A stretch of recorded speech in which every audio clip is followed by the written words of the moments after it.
save button, and I did that, and it is! We did it, guys! We succeeded! Should we Yay. play the Dora We Did It song for our Well, intro? not without copyright, probably, but I'm not gonna stop We you did from it. singing it. We did To it. be honest, is Dora honestly going to copyright us? Like Nickelodeon Dora? definitely will. Yeah, why are you messing with that? You know, Nickelodeon, I guarantee you will. Well, that's just not fair. What if we only did one We Did It from Dora? Well, what if we just do a legally distinct version to where we sing it purposefully off tune? So it's like, we did it, let's go, everybody, we did it. There you go. You know, honestly, I think you did that perfectly, as is. And on the that was first try. beautiful. You It know, was 10 out of 10. I'm glad to hear it. Would rumble again. Hey, that's a perfect segue to I would Attack on not. Titan. So That guys, was for Oodie. what do you think of that series? You know, we had this conversation the other day. Actually, Oodie and I were talking about who likes or hates the series that I've seen, at least the most or least, and we've kind of come to the consensus that I think I'm the biggest fan of all the series because Camcam, based off your behavior, I think I like Attack on Titan more than you. Obviously, Oodie wasn't really in the race for that. What are your thoughts on that? okay, that you like Attack on Titan more than me. Like, I'm the biggest Attack on Titan fan in this call right now. I don't. Something don't I know. didn't compete with him on. I don't know. I like Attack on Titan a lot. I would say it's like in my top 10. Well, you say that, but well. who's the one who's been crying every night because Cam doesn't want to watch Attack on Titan? Oh, me. Well, actually, it's more like Oodie doesn't want to watch Attack on Titan. We're being honest. I mean, I hate to break it to you, Camcam, but Oodie, despite how much he hates this series, has been more available to watch Attack on Titan. I will choose to remain abstinent from this. What's the word? Abstinence? You will abstain. That one. Go ahead, but guys. Oodie, you can practice abstinence on this as well. Okay, no, like I think about Attack on Titan before I go to bed at night. Every night. You know, I've been resisting the press play button on these episodes every day. Every day. I don't know. You know how many times I've wanted to just finish season 2? And I've restrained myself for your sake. Well, like it's on whenever I watch Hulu or Crunchyroll, it's like there, and I'm like, I gotta press the button. I'm like, you know, Camcam, the noise you just made was akin to almost puking. Are you implying that Attack on Titan makes you want to puke? I think I'm implying that you make me want to puke. Well, I want to watch Attack on Titan. So what does that say about you? I want to watch Attack on Titan too, you know? But well, Oodie has been every time we all cooperate, Oodie has been the one that's been like, let's watch a movie. Let's watch something else. And then all the movies we've been watching have been like dumb. So you know what? If we just watch Attack on Titan, it would be better. At you guys. I realized that we're already live as we're discussing this. I knew but I will go ahead and say it anyway. I would be perfectly open to the idea of not only keeping stream short, but I would even be open to just ending it here if it meant we could watch season 2. That's where I stand on the totem pole. Well, I think Oodie has a plan, so I think we should stick to his plan. Oh, see, so I'm not the problem. I'm so glad Camcam said something. All right, I'm going on Camcam's back all the way down the highway. Let's go, Camcam. No, I just respect Oodie's plan. You know? You just agreed that Oodie is crazy before stream. I said I was gonna give Oodie the floor, and I was gonna listen to what he had to say. That doesn't. before he called Oh, him you see, crazy. look how she didn't deny the crazy. Well, part. to be fair, after that, I did tell her to just not stop me. So I guess she is following that order. Yeah, she's following your orders. It's as if she thinks she's like a slave to you. It's very strange, this dynamic. See, Oodie, we have a normal friendship. Yeah. Oodie is Ymir. Blindly following him. How you know what? We didn't make a meme for this. I'm writing it in pinned messages. Oh my I'm god. just stupid. You know, speaking of Ymir, what a great segue to Attack on Titan. Okay, so like we haven't been talking about Attack on Titan this whole time. So Cam, Attack on Titan fan here. So okay, since we were talking about the walls just a second ago with Bertolt kitty cat slapping it, so this is funny. So guys, the wall titans are facing the wrong way. Did you ever they're facing the outside, right? Well, yeah. I mean, technically, no. So yeah, it is Kamui, tell me your reach that I already heard and we'll debunk immediately. I do believe every time they depict it, they are facing inwards. But I could be wrong, but I think they do. But more importantly, why are the wall titans positioned the wrong way? Well, no, because Karl Fritz, that king, never intended on actually doing the rumbling. Okay, this is implied they're facing the wrong way. Okay, that's this. But he never intended on actually using so, Kamui, it. So let me ask you. From that perspective, it's not really the wrong way. Let me ask you. Them facing the wrong way, what does Karl Fritz never intending to do the rumbling have to do with that? Why does that matter? Because it doesn't matter which way they're facing. If anything, Bro might be planning to use it on himself. He wasn't going to use it on himself. He wants them to go die anyway. He wasn't going to do that. Karl Fritz had no qualms killing his own people, you know? He wasn't going to do that, though. He said if we die, we die. Okay, so there was the hypothetical, like, what if you like accidentally start the rumbling by like, if like, let's say Bertolt kicks the wall or the sunlight hits the wall, blah blah blah.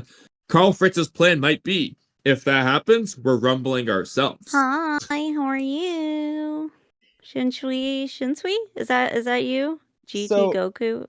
So Kamui, let me throw an argument out at you. And this is a serious argument. I want to see how both of you respond to this. So, yes, Karl Fritz's lie, this was his biggest lie, this false threat, but it wasn't entirely a lie. He wanted a few years, at least, of peace on Paradis.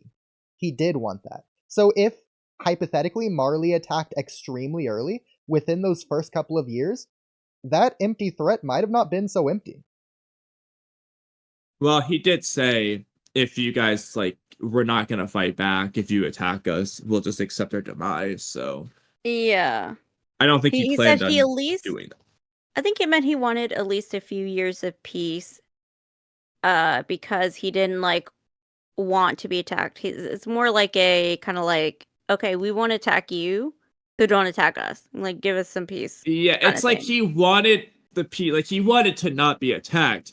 But if he was attacked, he was going to accept it and just die. I don't know about those first few years, though. That's what the peace he wanted. Nothing indicates that he would have, because, again, his whole philosophy was, we're going to try to live out and die in peace, basically, if you don't attack us. But if we're attacked, we're not fighting back. But and I we're feel like going that's just cherry-picking your statement over mine, which mine would counter yours. But yours counters mine, but you can't just ignore yours would be one. Inconsistent overall. Like, why is it inconsistent? Because his whole philosophy is that we will not fight back. Then why did he go to Paradis in the first place? So that he could hopefully die in peace without being attacked. So he does want a couple years of peace. He wants a couple years of peace, but he explicitly will not fight back. He's buying time, basically. They will accept their debts. That's his mindset. So if he was going to fight back if they attacked too soon, that would just contradict the latter part. Whereas wanting a few years of peace, but insisting on not fighting back, so in that case would mean if they're attacked, He's insisting on not fighting back. He just wants to have those spheres of peace. Well, first of all, but one is like a strict law, basically. Two questions then for you. Why make the walls in the first place? Is the first question. The protection from the random ass titans that Marley is going to send over. Well, they're not going to fight back explicitly, in fact. But the walls are there to keep them from dying. They're not fighting back in that case. It's just protection. So they're going to defend themselves. With, like, in the most, I don't know the word I want to say, but, like, the point is they're going to defend themselves with this wall, but they're not going to attack. Do you think King Fritz made the walls just so well? Do you think King Fritz made the like draw gate things? I mean, based on probably just because when they show the walls being formed, like in that flashback, like it's either the one that Willie Tiber is explaining or a different one. Either way, the drawbridge is just there. All that shit's just there. So I assume it was there from the beginning. I don't think he did. I think it's the humans that made like those door things that like Rhino passed through. They were showing it as soon as the walls were built. They were showing us that, so that's all. Don't people need access to get around? So like the drawbridges don't really bother me too much. I think the walls were just open, in my opinion, since I don't think like for example, those aren't colossal titans. So how did he even make it in the first place? Unless he just commanded his people to, in which case the people still did it regardless. I think the people did it and he erased their memories. That's what I was thinking more so. To be more precise. What I thought too. Well, either way, I think it's the people did it of their own free will, and then he erased their memories afterwards. Well, he might have just said, "Hey, can you guys build these?" All the people that he brought over, the ones who wanted to go with him, he could have just been like, "Hey, do you guys mind building this?" He could have nicely asked, and they said, "Yeah, we'll do it." And then he erased their memories. It doesn't have to be that they did it like without. Yeah, it could have been he had like because in like this current AOT universe, there are people who know the truth. So it could be he had a council of people who knew the truth. And for all we know, he had the Ackermans build it. he could have had the Ackermans build it. Oh, because they serve the king. Mm. Okay. Well, for my follow-up district, then what about, or follow-up question, what about the district? Yeah, why do you make the districts? It's just the design that he went with. I don't know. Did he make the districts, or is it the council of people who made the district? Yeah, frankly, yeah. I don't think they show us enough with that. I don't know. The manga does clarify that it was the king. Of a retcon, in my opinion, but anyways. The reason for having a town jutting out of the main wall in this world, wall construction is a matter of the utmost importance. As illustrated by the simple diagram on the left, with the town just built inside the wall, in the event that the Titans burst through, the people would have no means to cope with the crisis. Put simply, with such a vast circumstance, people wouldn't know where the wall would be breached. And naturally, there aren't enough humans to support a military force that could monitor and guard the entire ringed wall. In other words, the object is to narrow down the target. This strategy keeps the cost of guarding the wall manageable and allows the military to consolidate its forces. However, without humans within the wall to serve as bait that will attract the Titans, this strategy has no chance of paying off. Having troops garrisoned at the town guarantees an economic benefit for the area, but that economic advantage falls short when compared to the fear of being eaten by a Titan. Thus, not many people are enthused about living in these towns. Therefore, the ruling monarchy praises the residents of these front lines towns as the bravest of warriors in an attempt to drum up more volunteers. A bit of history. Since the strength of the gates that connects the humans domains to the Titans' territory outside the wall is inferior to that of the wall itself, there was a proposal by conservatives to seal the gate off entirely. However, that sort of confirms that as well. Reformists successfully argued that abandoning the gates to the outside world is tantamount, oh my god, to abandoning the will of the human race to reclaim its dominion, and the plan was halted. And then more will go on as a story. So I do think this was retcon, and none of this was planned. Real quick, that latter part, assuming no retcons for a moment, that latter part implies the gates were there from the beginning, but some people were proposing not having the gates later on. So that's what I think that was mentioned, that they wanted to get rid of the gates. I think that was mentioned early in the season, but like early in the anime, but I'm not 100% on that. Don't quote me on that. I don't recall that for the anime, but I haven't read the manga, so I definitely don't know. Yeah, I'm pretty sure it was mentioned by like it was like some background characters were talking about it. Like, oh, well, it might have been like one of those at the beginning of some of the episodes they have like Aaron or Armin or whoever like saying like like all the people had to flee to Walmaria, blah blah blah. They do that 2-minute intro. For all I know, all this shit was just said in one of those. No, it was just like that last sentence. I think it was like some people in town were talking about it. Like, oh, we should have abandoned the gates or whatever. But like I said, don't quote me on that. I don't know. But the rest of the stuff, I don't remember being talked about in the anime, to be honest. Real quick, I love this bottom part. So this is in the manga, seemingly, because this is chapter 2 PNG. I'm assuming this is in chapter 2. Yeah. And as the story progresses, more light, blah, blah, blah. So it's just in the manga, it's saying, as the story progresses, we'll explain this. Exactly. To be continued. That's pretty funny. Oodie, you were a great reader. I just want to say that. Well, thank you. I was noticing it mid-read that I was doing pretty good bang-up job. Thank you, Camcam, for noticing. Brush off the old block. What was it? Did I combine 2 phrases there? Yeah, I think you did. Brush off the shoulder and chip off the old block? Yeah. That's what it was. Fine. It's fine. Coming back to some of your earlier questions. So like, when were the districts built? So there's arguments you can make for both initially and later on. I'll present a couple for both here. So for later on, your explanation could be that, well, obviously, whoever's the king at the time, whoever has the founder's power can still do all this, so that's not an issue. So the argument would be that, well, the corrupt government that was developed and became more and more corrupt over time could have said, I've got a brilliant idea. Let's just sacrifice a bunch of people as fodder in case we get attacked for our sake. That is the mindset of the government in the seasons that we actually get to see. So that would make sense from their perspective. If they were to just decide to do that later on. Carl Fritz himself might be more of a swell dude and just be like, nah, if we get attacked, we all go down. We're not making sacrifices.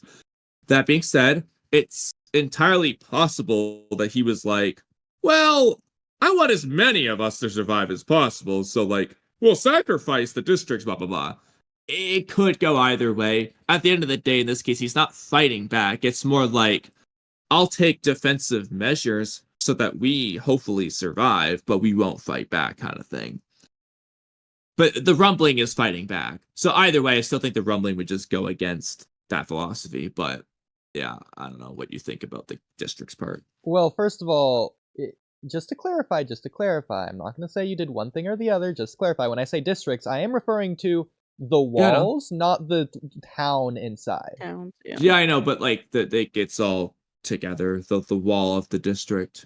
Well, obviously the town would have been built after the walls, so Carl Fritz built the district walls before there was a town thought to be there. Not necessarily, because so the question is whether Carl Fritz did that, or if, for example, Yuri, I know it probably wasn't this late, but hypothetically Yuri, the one before Frida, he could have built the wall surrounding Shiganshina, hypothetically, instead of Carl Fritz. I sincerely probably don't not think so. Yeah, I think it was all built by Carl Fritz all at the same time. I would think so too, but I was presenting the possibility of later on, in which case Carl Fritz just did all that probably with the intention that's described here. What in particular are you referring to? If they get attacked by like Titans and whatnot, the districts will be like bait, so that hopefully everyone can flee inside and so on. It's helping understand where the attack is. It's just basically a way of allowing more total people to survive for longer. Interesting. I don't think so. Or alternatively, it is just a retcon, and initially it's basically, so this would be the retcon. The way it's described in this page here would be the mindset of the current corrupt government. But because all these walls were built when Karl Fritz was made, obviously the walls are going to stay there. And Karl Fritz never had that corrupt mindset. So it's kind of like a retcon thing that doesn't make sense in that. That's a possibility too. It depends on whether or not you think Karl Fritz had this sacrifice Shiganshina mindset, or if you think that was meant to be the current government, but because retcons and previously established things, they kind of just have to give it to Karl Fritz. It depends what you think. Mm-hmm. Oh, Oodie, real quick, GT Goku in chat. He's the one that thinks the Bound arc is the best arc in Bleach. Let's go! He gets mod. I don't care what anyone says. If I can figure out how to do that. Bottom. There we go. W mans. I just had to mention that. I'm sorry. W mans. So what I will say, Kamui, is that I think King Fritz was selfless, not selfish, which is why he went with his people rather than by himself. And so I think he has pride in his people as well, and he wanted years of peace for his people. And so the fact that to be fair, those people went with him. He didn't drag them there. Those were the ones who wanted to go with him. The ones who didn't. They stayed in Marley. That doesn't change anything. They were like refugees there. Yeah, that doesn't change anything. Marley. Well, I was just telling you, like, those people... But what did you say again? He didn't go alone, he went with people. So that makes him selfless, is what Oodie said. As opposed to selfish.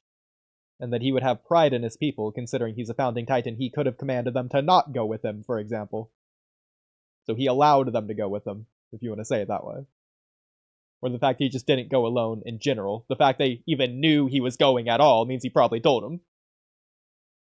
In fact, he probably did use his founding titan power just to let them all know. That was the plan. Since like millions went with him. He is the king, so I guess he probably wouldn't need to do that, but you get the idea. Yeah, regardless though, why would that make him selfish or selfless? That's just... I don't think he's just very benevolent as a person, I guess. I don't know. That's just how I feel about him. Well, that's just like saying, this is what my plan is, join me if you want. I don't see how that's either selfish or selfless. The fact he went out of his way to do that shows he cares about his people. Yeah, but then he's like, if we get attacked, like, y'all are all gonna die, and I think we kind of deserve our fate, so suck it up, bitch. Like, I don't know. Okay. Did he even tell them that? Did he tell him that? Did he tell him that part? Or actually, did he just say, come over here, I'll protect you, when in his mind he's like, if we get attacked, we're all dying. Like, so, in that case, that'd be pretty selfish. That's what I'm saying. Well, I doubt he told because him that. If he thought that, then he could have just killed them all himself. Well, what if he wanted Marley to kill them? Then he could have commanded them to get themselves killed by Marley. It's like that easy. But what if he wanted Marley to do it like on their own? Like he wanted Marley to be able to truly. If he wanted Marley to do that, then he wouldn't have fled to Paradis. He didn't want to give the win to Marley. He wanted Marley to earn the win. They were already in the middle of a war. He left the war. He could have just stayed and had them all die naturally. But he didn't want it to be natural. He wanted it to be because Marley's that full good. 180. Speaking of 180s, you realize that when the rumbling was activated, all the Titans apparently had to do a 180. You know, actually, which is ridiculous. It's goofy. It's absurd. I want to check both. I want to check the manga and the anime on that and see which way they're facing. Exactly, because if it's retcon, which it should be, because I think they should be facing outwards, regardless of what you think about King Fritz, because like I was saying originally, I think that's a reach and a stretch to say anyways, because regardless if he was planning to do it or not as an MP threat, they should have just been facing outwards. He has to convert them anyways. He's not going to convert it to crush his own town. Even if he was planning to do that, he could have just had them face outwards and, like Aaron, do a 180 to then turn around and step on his own town, people. So too complicated, you know? No universe can you convince me, at least especially from the reader's perspective, should the Wall Titans have ever been facing inwards, especially if the story just isn't going to tell you why. Are we sure? Yeah, it is inwards because it's like towards the whatchamacallit. Yeah, like, it's towards the real reason is, first of all, he didn't have it planned out, and I also think that the inside of the walls are going to be like hollow at first, with the Titans being able to move freely inside of it, which is why I think that Titan, the Colossal Titan, when Annie was inside the wall, climbing the wall, and broke the inside of that wall, why its eye would have been there. So, like, the idea is that they were just there in general, not like stone or whatever. Since again, they should have just been stone. But that's again whatever. You shouldn't be seeing like their fleshly bits. Exactly. Like remember what happened when Eren turned himself into the stone in season 3 to block the gate? He was like all icy. Exactly, yeah. Right before he went to go. Hey, maybe maybe they melted. Okay, but they didn't. I mean, it's kind of. So, I'm trying to save it, okay? I'll say this much. I mean, you can blame it on the fact that there are just different... I mean, some of the hardening stuff is just weird in the sense that there's both you turn your skin hardening. There's also you wear hardening around you hardening. However, in the case of Eren, it's already weird because he does the turn your skin to hardening, which is what he uses to fill the wall hardening. Two different hardenings. Okay, but look, I think that's just a fairy tale depiction of them. That's like a legend, a myth. I agree. Yeah, it's not like the I actual use depiction. This picture is your argument. I agree. Because what I agree. But still. It's like the Ymir description. The real reason is because... BRB. I gotta get my laundry out of the dryer. So BRB. Sure. The real reason, and Kamui, you're going to agree with me with this, the out-of-universe, the actual reason, is just because he wanted the cool reveal at the end of Season 1, and the only way for that to make sense is if they were facing inwards, because he wanted to reveal a Colossal Titan's eye, because that looks a lot cooler than a colossal butt cheek. Exactly. That's the real reason, if we're going to be honest. Yeah. It's the only way to do it, what he wants to. I mean, it's the only way to do the reveal. Well, I guess it's not really, but it's the only real way to do it. Like, you're not, like you said, you're not doing the butt cheek. Ymir was a traumatized child. Okay, give her a break. Which, that's a perfect segue. Okay, so, Kamui. That's a different... Okay, now we're going to flip it. So, Camcam, that was the thing that me and Kamui discussed. Now, Kamui, here's the thing that me and Camcam discussed.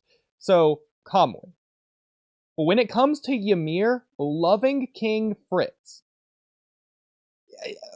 I don't know the way to say this without coming across bias in a way that Camcam isn't going to like, so I'll just say it my way, and then Camcam, you will correct me immediately after, and I'm completely okay with that. So, Kamui, are you okay with simply dismissing Ymir loving King Fritz as just her having Stockholm Syndrome, and that's it? Now, Camcam, fix my sentence. I don't know a better way to word that. Okay, so I wouldn't say it's like just Stockholm Syndrome. I would just say it's like, oh, that's the only, like, are you okay with, like, Ymir being faithful to King Fritz just out of trauma and fear? Like, there's no other reasoning behind it. Are you so? Just to make sure I understand, is it basically the two options are she's only doing it out of fear and blah blah blah versus love? Are those the two options, or are you asking something else? So, or do you think, like, are you fine with it just being like, oh, she's just has trauma and she's just fearful? Like, are you okay with that being the case? If that is the case, I would be okay with it. I think. I mean, I don't think. I mean, or how do you interpret it?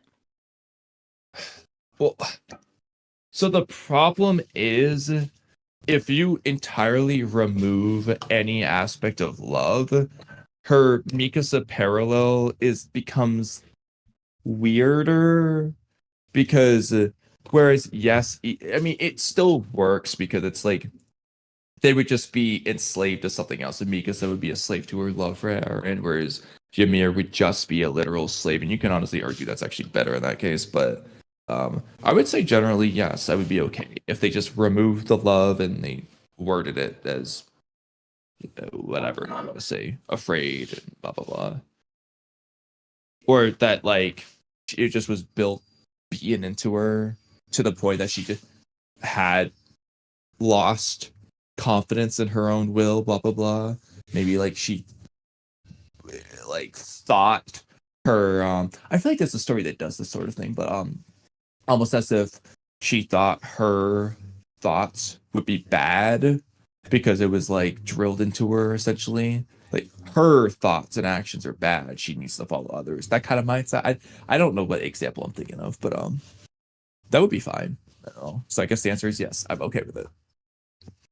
I'm trying to find the scene. Camcam, do you have any idea where in the stream we had this conversation? I want to say it was kind of towards the end. Maybe like 15 minutes towards the end, 20 minutes towards the end, maybe. Pregame was definitely still there, right? Yes, he was there. Okay.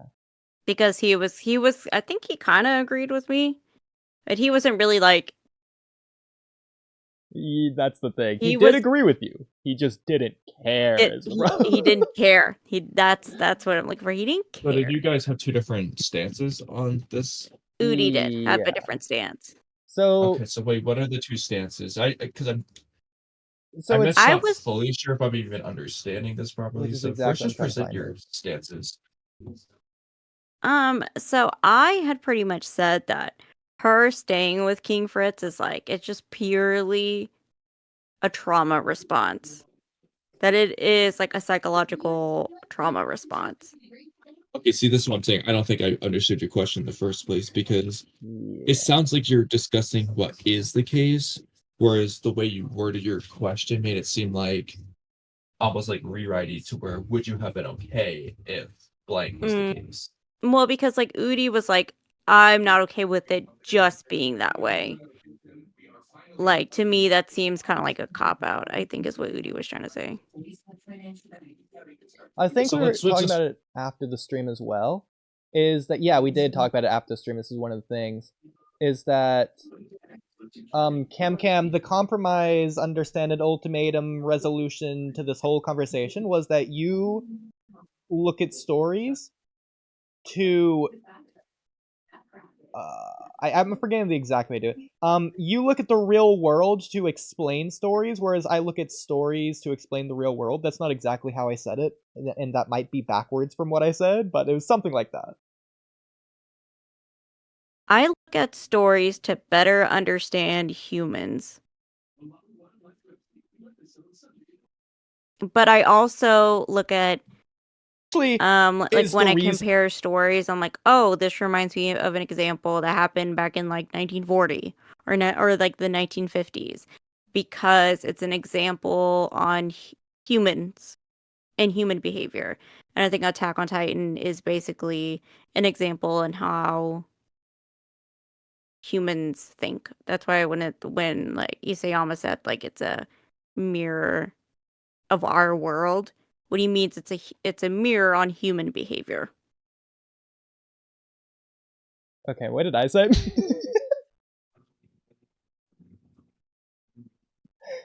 I liked what we said. It just wasn't on stream, so I don't remember. I know, Shinsui, are you an alien? Because sometimes you act like it. Wait, what? I'm looking at chat. Like what? Yeah. I was like, what humans, did I say? People, My goodness. Like no. I think. Yeah, I think you. I can't remember how you worded it either, to be honest.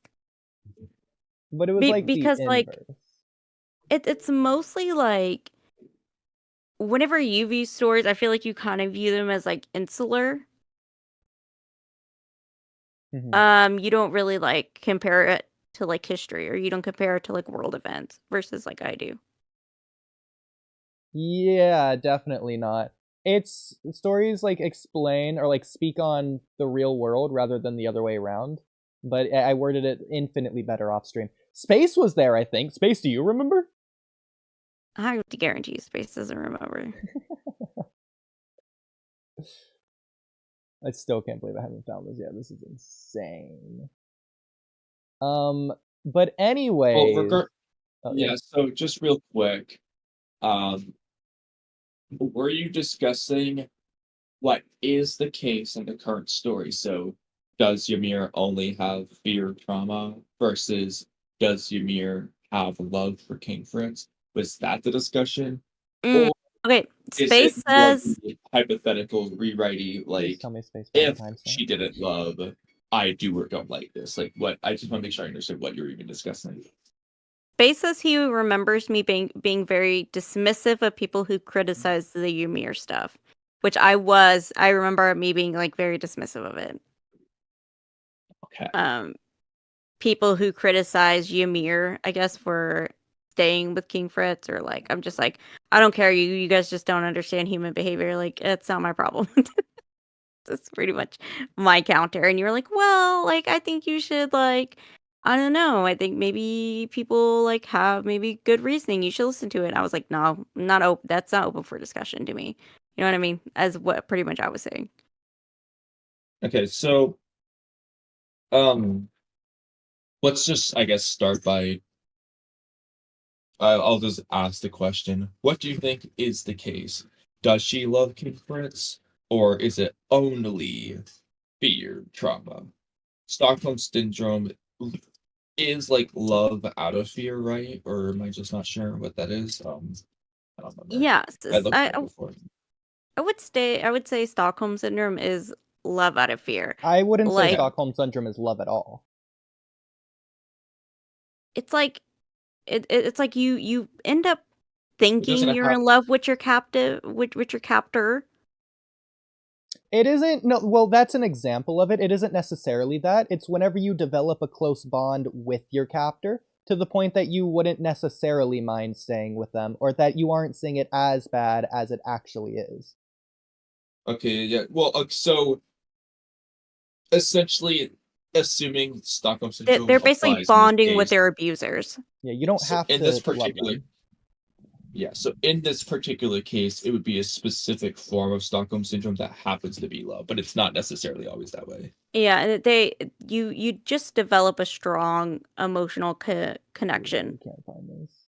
I mean, I just think it's just a psychological bond. I think in theory it could this might not be true, but in theory it could probably be negative. It could just be a negative bond, unless that's just not allowed for this condition. But I don't know. I mean, I just think her behavior just mirrors a lot of victims of Stockholm syndrome, because like, I mean, she does end up dying for him, like in the end, like literally. And because a lot of people with Stockholm syndrome, they literally do defend their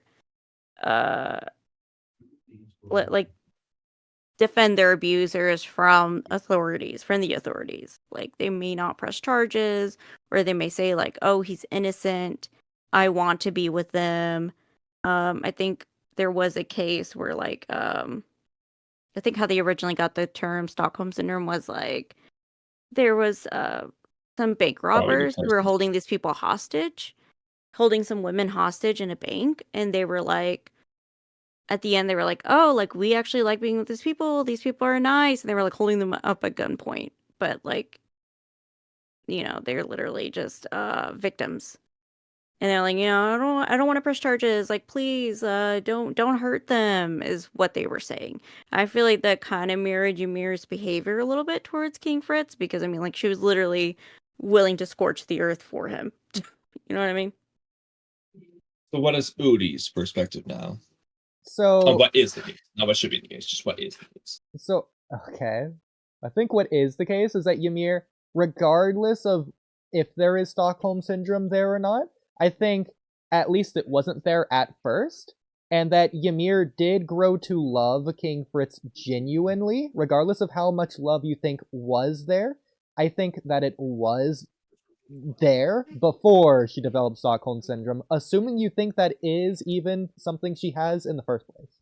I think it would be the other way around. If it's like, I don't think it makes sense I don't think it makes sense to be love then Stockholm syndrome. It would have to be the other way around, where it starts as Stockholm syndrome and then becomes actual love. That makes Why? more sense. To me, genuine love is genuine love. It builds you up. It does not tear you down. And in Ymir's case, the love she had for King Fritz never built her up. It just see. We I think disagree you with that. genuinely love someone in a way that is just purely harmful.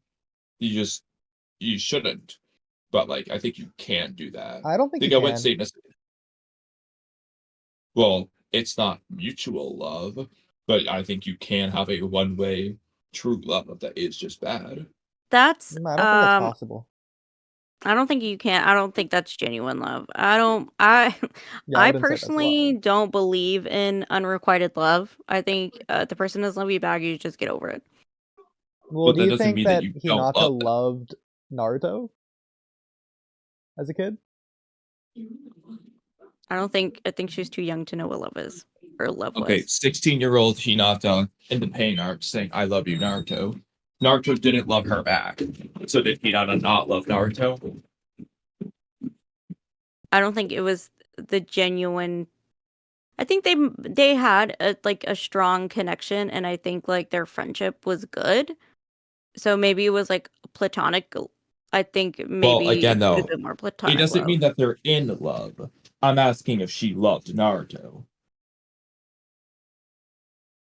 I mean, there are a lot of different types of love, but I don't think you can have a romantic love without the other person loving you back. Otherwise, that's just what if they did previously and then it went away on one side? Then yeah, I mean, like those romantic feelings don't disappear overnight, especially like if you were in a romantic relationship with them. They don't disappear overnight, but I do think they diminish, or they should diminish, because you're not together with them anymore. Well, you know what I mean? Regardless of whether they should or not, there can be instances where they just don't ever, as well. Well, like if you do get with somebody else, if you do start a romantic relationship with somebody else, I do feel like they are going to diminish. Well, so the hypothetical I was actually trying to work with is you're technically still together, but one person has lost that love, whereas the other didn't. But you're still technically together. It's just one person's not in it, like mentally. Then that love's not going to build you up, and I don't think that's a genuine love. But that doesn't mean it might not be a genuinely good romantic relationship, but I don't think that doesn't. So I'm gonna excuse the hypothetical to where the guy loves the girl still, the girl doesn't love the guy anymore. Just because the girl doesn't love the guy anymore, I don't think that necessarily means that instantly the guy doesn't love the girl. Maybe over time he won't, but like I think he's still, for a period of time, can love the girl despite her not loving him back. Yeah, like I said, I don't think those romantic feelings and that romantic love dissipates immediately. Okay, so then you can love another person who doesn't love you back. It can be done. Maybe not forever. If you are in a romantic, healthy relationship, but you should move on. Well, it's not about should. Yeah, I'm asking if it's possible. I think it is possible if there's like conditions to it, and I think there's nuance to it. Camcam, I don't think it's all or nothing. Also conditional, like you just said, because hypothetically, if you're married to someone and one of the people doesn't love the other people anymore for whatever reason, just time, they just stop loving them as much to the point that they don't love them anymore at all. But one of the people still does love the other. Then they shouldn't just immediately divorce. They should try to work things out. If it doesn't, then sure, I guess. But they should at least try, since they got married in the first place. Yeah, well, but that sounds like a person discussion. But I think if the person doesn't love you anymore, I'm like, can you work it out? I mean, we worked it out. Well, we're not married, first of all. Okay. Which even makes my point stronger. You know what? We could get married. Yeah, it does make Oodie's point stronger. Despite not being married, you worked it out. Okay, but I don't love you romantically, first of all. Okay. Romantically or not, I don't think it matters here. Yeah. It's just the same concept applies. Yeah.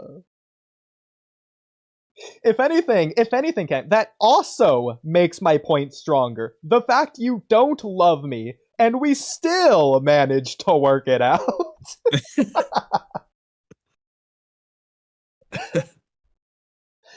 Okay, well, if we're talking about Ymir's case, I don't think you're abusive. Well, that's separate from this whole discussion right now. Yeah, anyway. But this discussion, we're talking about a romantic relationship, not like a friendship, not like a platonic friendship. Yeah.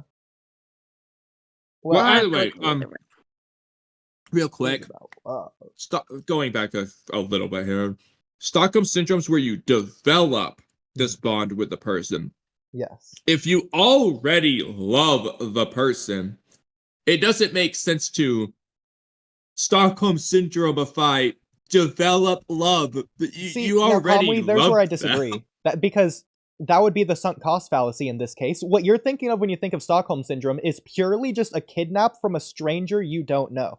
But if you're in an abusive relationship with someone, the abuser, if they're a narcissist, they're likely going to start off being nice to lure you in to give you that expectation so you do get with them. And then once you're with them, then their narcissistic tendencies will start coming out to make it. Is that even Stockholm Syndrome? That's not Stockholm Syndrome. I think that would be. If you stay with them I don't think every abusive relationship is Stockholm Syndrome. Stockholm Syndrome is like you are in captivity, like somebody kidnapped you. Yeah, I don't think you need to be like physically restrained. Well, literally hostages is the definition. Yeah, I don't think you need to be physically restrained necessarily.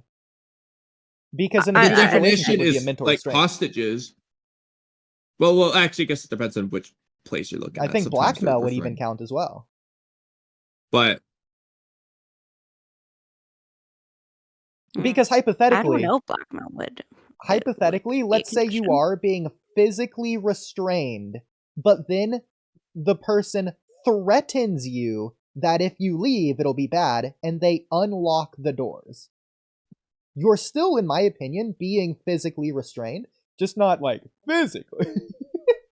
As in, like, you are not allowed to like leave. Yeah, like hypothetically, if you just are like a literal slave, and the farmer unchains you and sits on his porch with a shotgun, watching you in the field.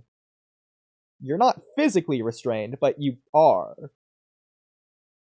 Just a chain changed from a chain to the shotgun.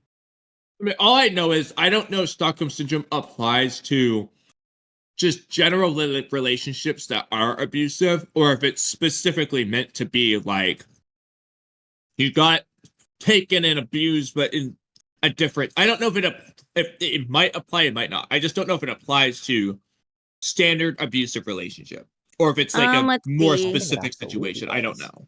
The exact causes of Stockholm Syndrome aren't fully understood, but it's believed to be a survival mechanism.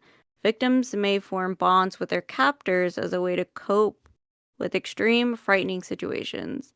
Several factors may contribute to its development: prolonged exposure to an emotionally charged situation, shared space with the captor in poor conditions, dependence on the captor for basic needs, lack of dehumanization by the captor, meaningful interactions between captor and hostage, displays of kindness or lack of harm from the captor.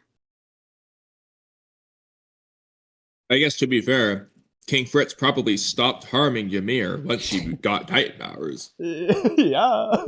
Take that. Couldn't really harm her then. No, Stockholm Syndrome. If anything, this definition just makes it not Stockholm Syndrome because she wasn't physically restrained. She was at one time. I mean, not really ever, because at any point, if she let the pigs go, which she could have at any point, then she would have become free. So she chose to be a slave. Wait, what? It is a bad argument, I know, because she doesn't know is the point. My point is that King Fritz let her go free because of something she could have done at any point. nobody was stopping her from letting the pigs go earlier.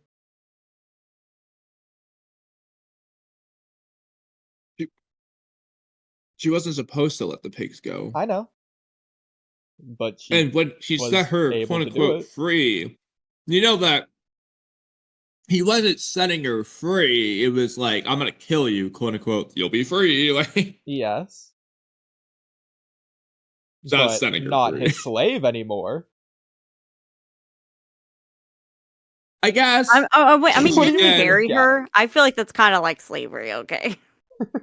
Back in the day. Like, you were property.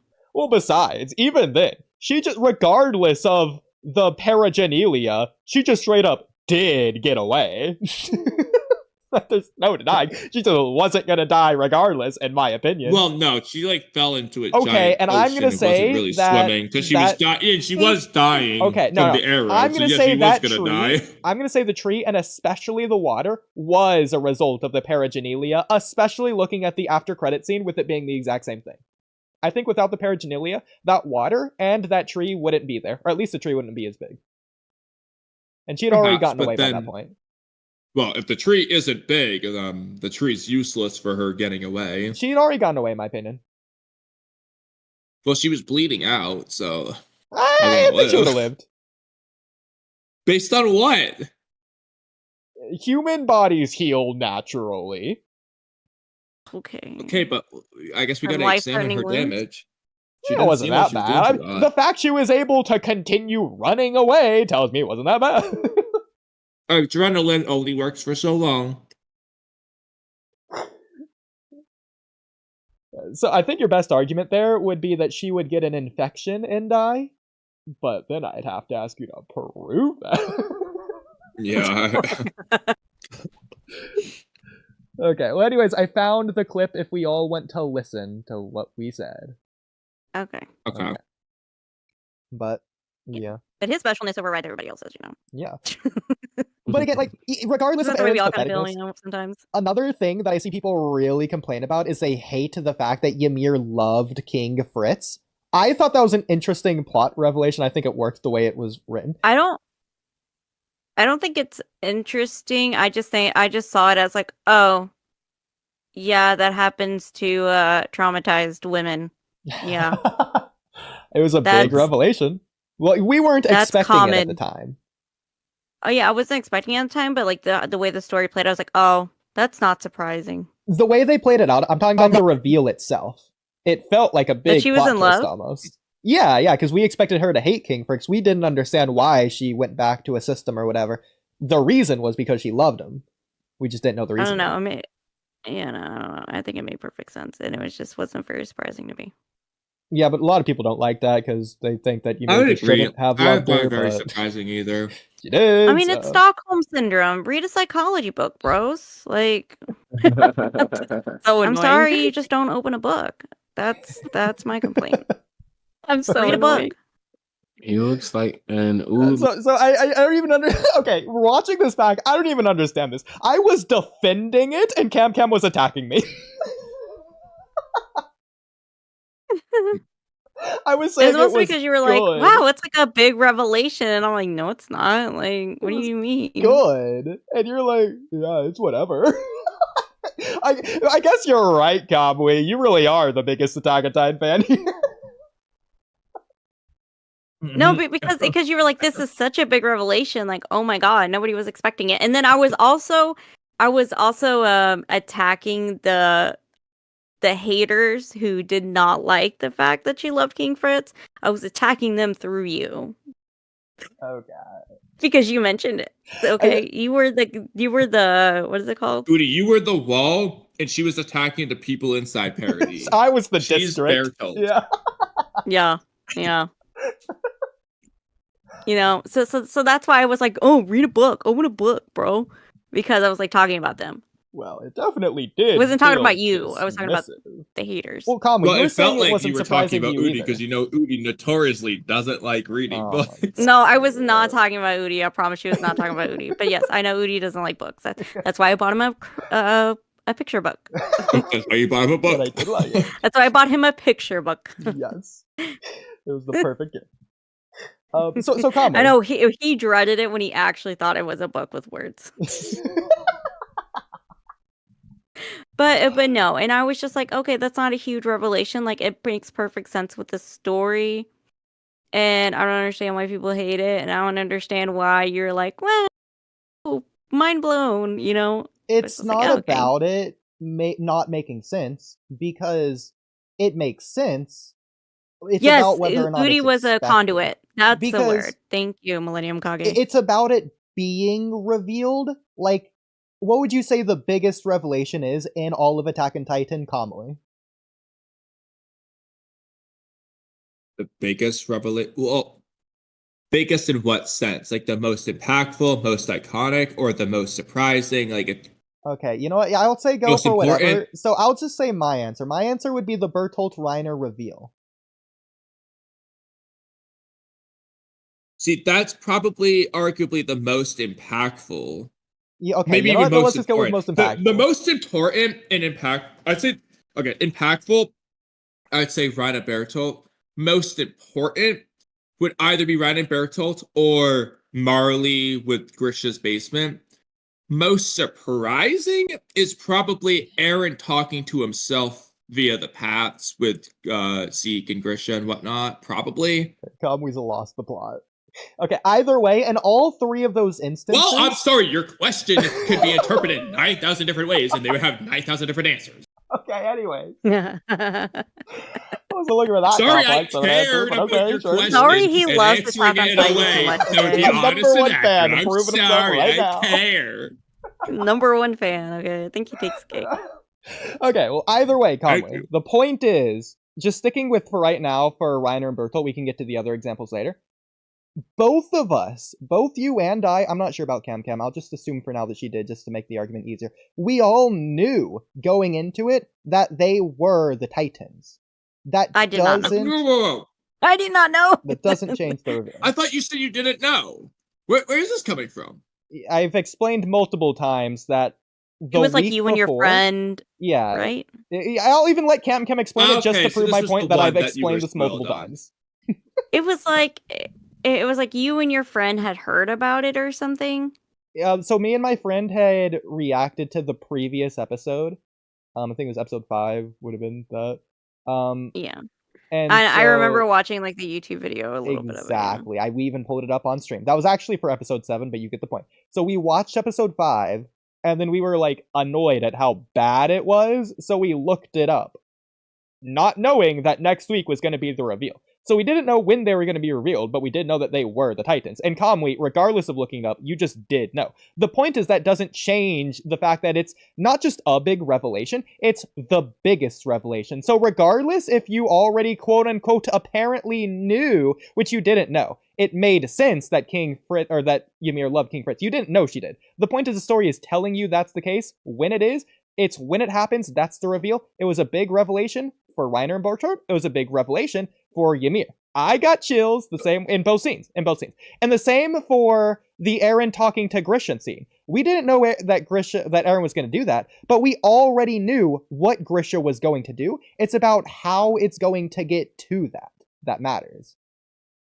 Yeah, so real quick, I think the problem is, so having discussed when I went through the different options for what big revelation could mean, it makes perfect sense why you're saying it's a big revelation. But on first listen, I would say it feels like you'd be saying like, oh, this is like huge. It's so crazy, unexpected. It gives that kind of connotation to him when you say big revelation, even though now it's like, okay, that actually does technically makes perfect sense. But at first it makes it sound like you're making it out to be a little bit more surprising and unexpected than maybe me and Camcam thought.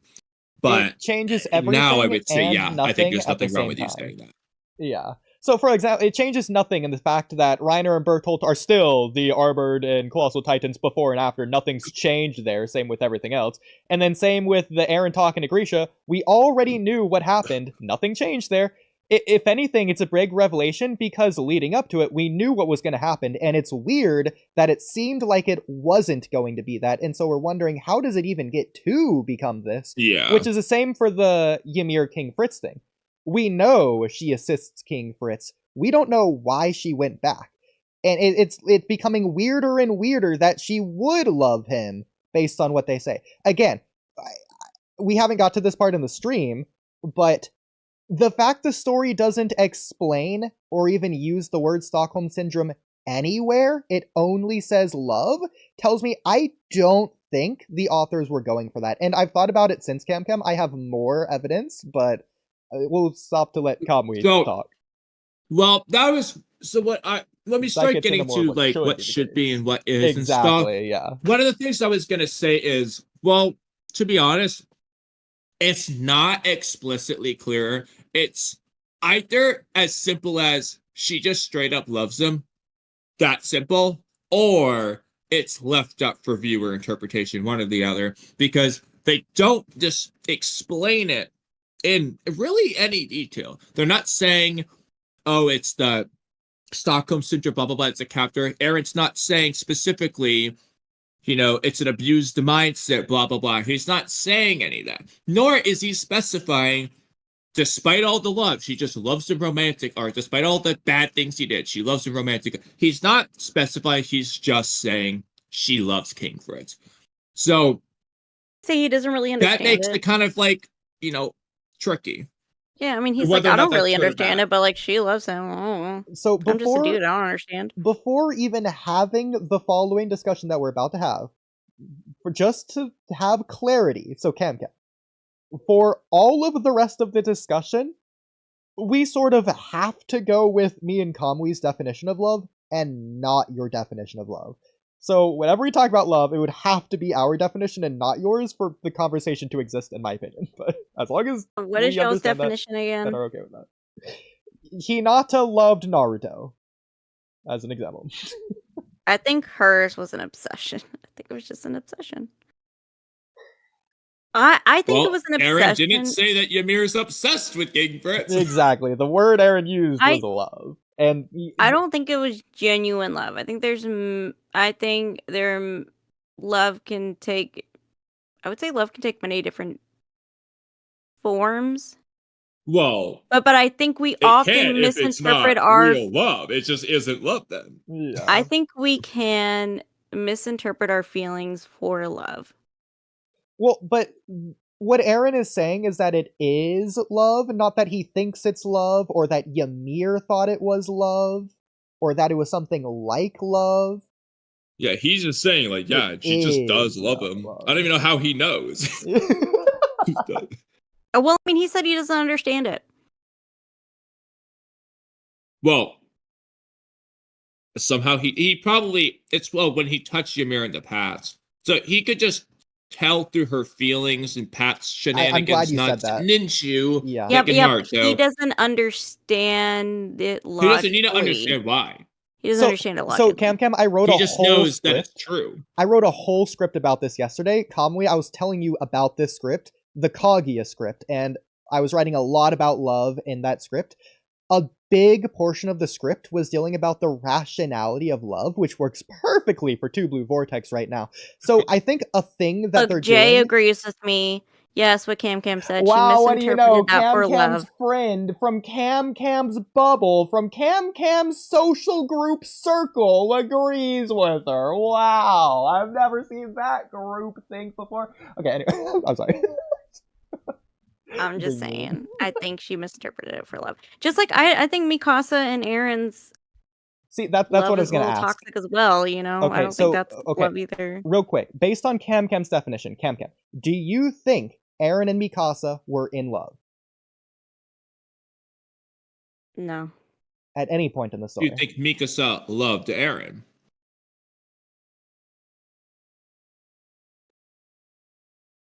No. Okay. I think she misinterpreted those feelings for love. Okay. Do you think Isayama thought Mikasa loved Aaron?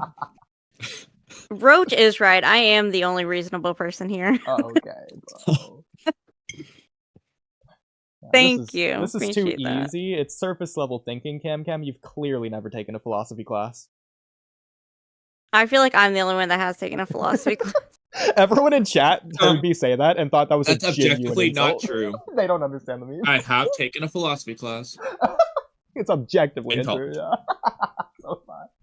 You have a stats degree? I don't want to hear it. Doesn't mean I didn't take a philosophy class.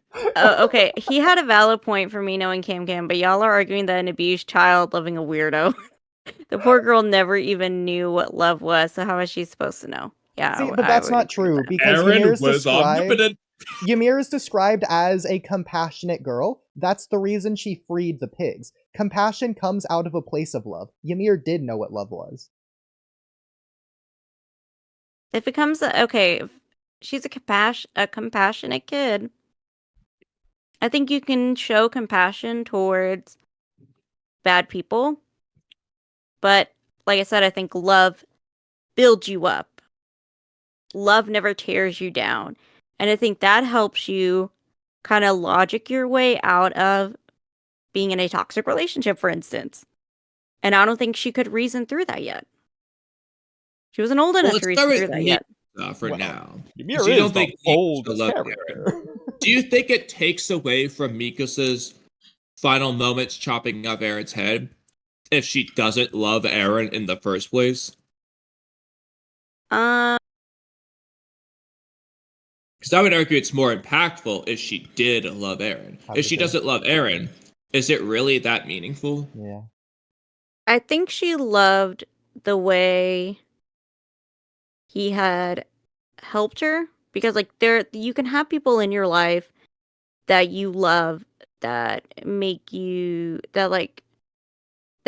fundamentally change as a person, and you can love them for that. You love what Aaron. It is that romantic love. She loves what Aaron did, not Aaron. Shout out iCarly if you get the reference.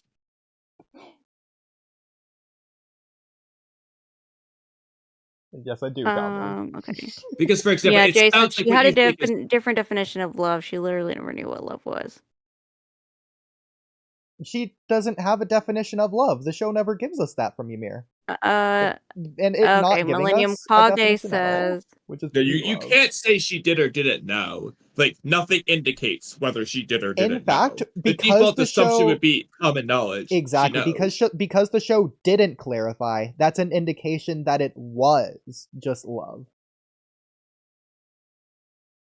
And Millennium Kage said she thought she knew what life was and searched for that, or what love was, and searched for that idealized version of it with Fritz, but never understood it for herself.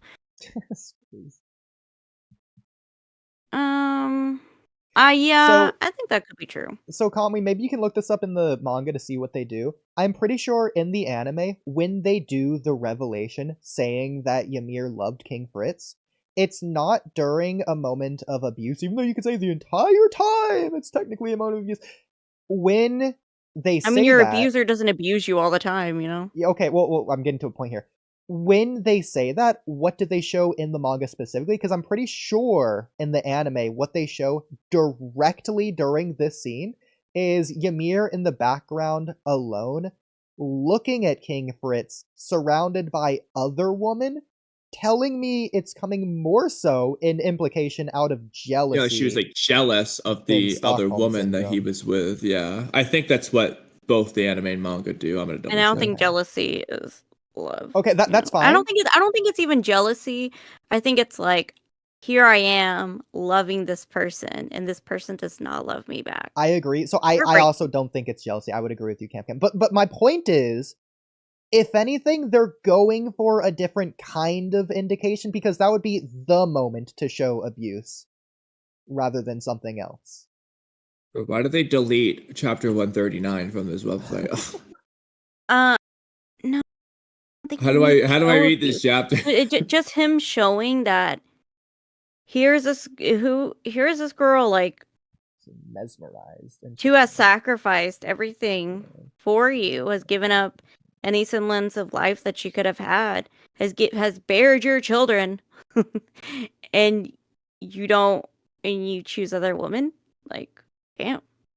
I think that in itself is pretty impactful. Yeah, Millennium Kage said in the manga she's shown staring at younger Fritz kissing another woman before she was chased down and seemed mesmerized, thinking it was love. She then chases that, never to be shown it by Fritz. See, so I don't think, at least I didn't get the impression, that she's looking that, thinking that's what love is. It's because she felt love for King Fritz that seeing that sight was impactful for her. Not that she gained anything from looking at that or a false impression of what she thinks love is. I think she already knew what love is because she's a compassionate girl. Yeah, but like I said, love takes many different forms. So you can like have love for animals, have love for your siblings, but you may not understand the concept of romantic love and what it is to like love your partner.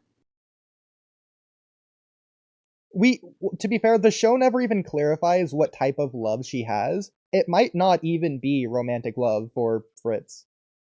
And I'm not indicating that would imply Stockholm Syndrome. I'm saying it could be something else. We don't know what. It could be platonic love. It could be whatever word for the parent-child love. It could be something else. It could just be a special bond or connection.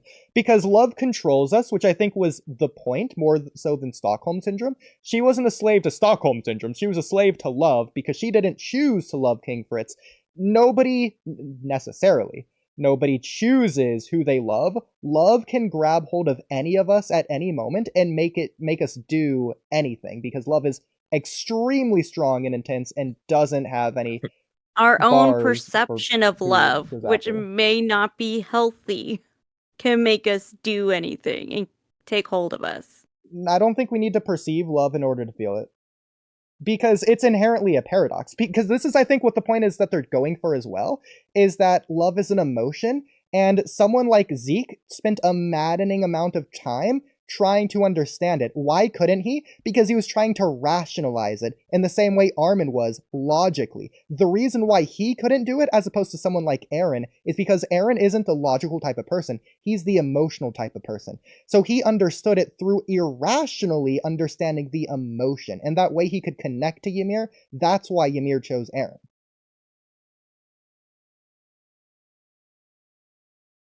I'll also add, by the way, I posted a picture in chat, but just like real quick though, he says the founder of Ymir loved King Fritz. He then goes on to say, for 2,000 years, she sought someone who'd release her from the agony of her love, and blah blah blah. He is just wording it as normal love, and like that love led to her suffering. Like, interestingly, I mean, he is. Well, hang on. I'm confused because Millennium Kage said it was like a younger King Fritz. Based on this, isn't this after she's already bared King Fritz's child? Yeah, I thought this would have been before. In the anime, it might be different. Also, the fact that the paths tree chair is here, that's kind of cool. I never noticed that before, but... No. Yeah, Roach said, nowhere similar. Wait, what? Nowhere similar. As somebody in chat. We shouldn't have just birthed the child and the other girl looks hateful. Okay, that's just not true blatantly. Whatever, for both of those. Called a group effort. No similar at all. Nowhere. She felt love, yes. So, there was more I was going to say. What was it? Someone else talk.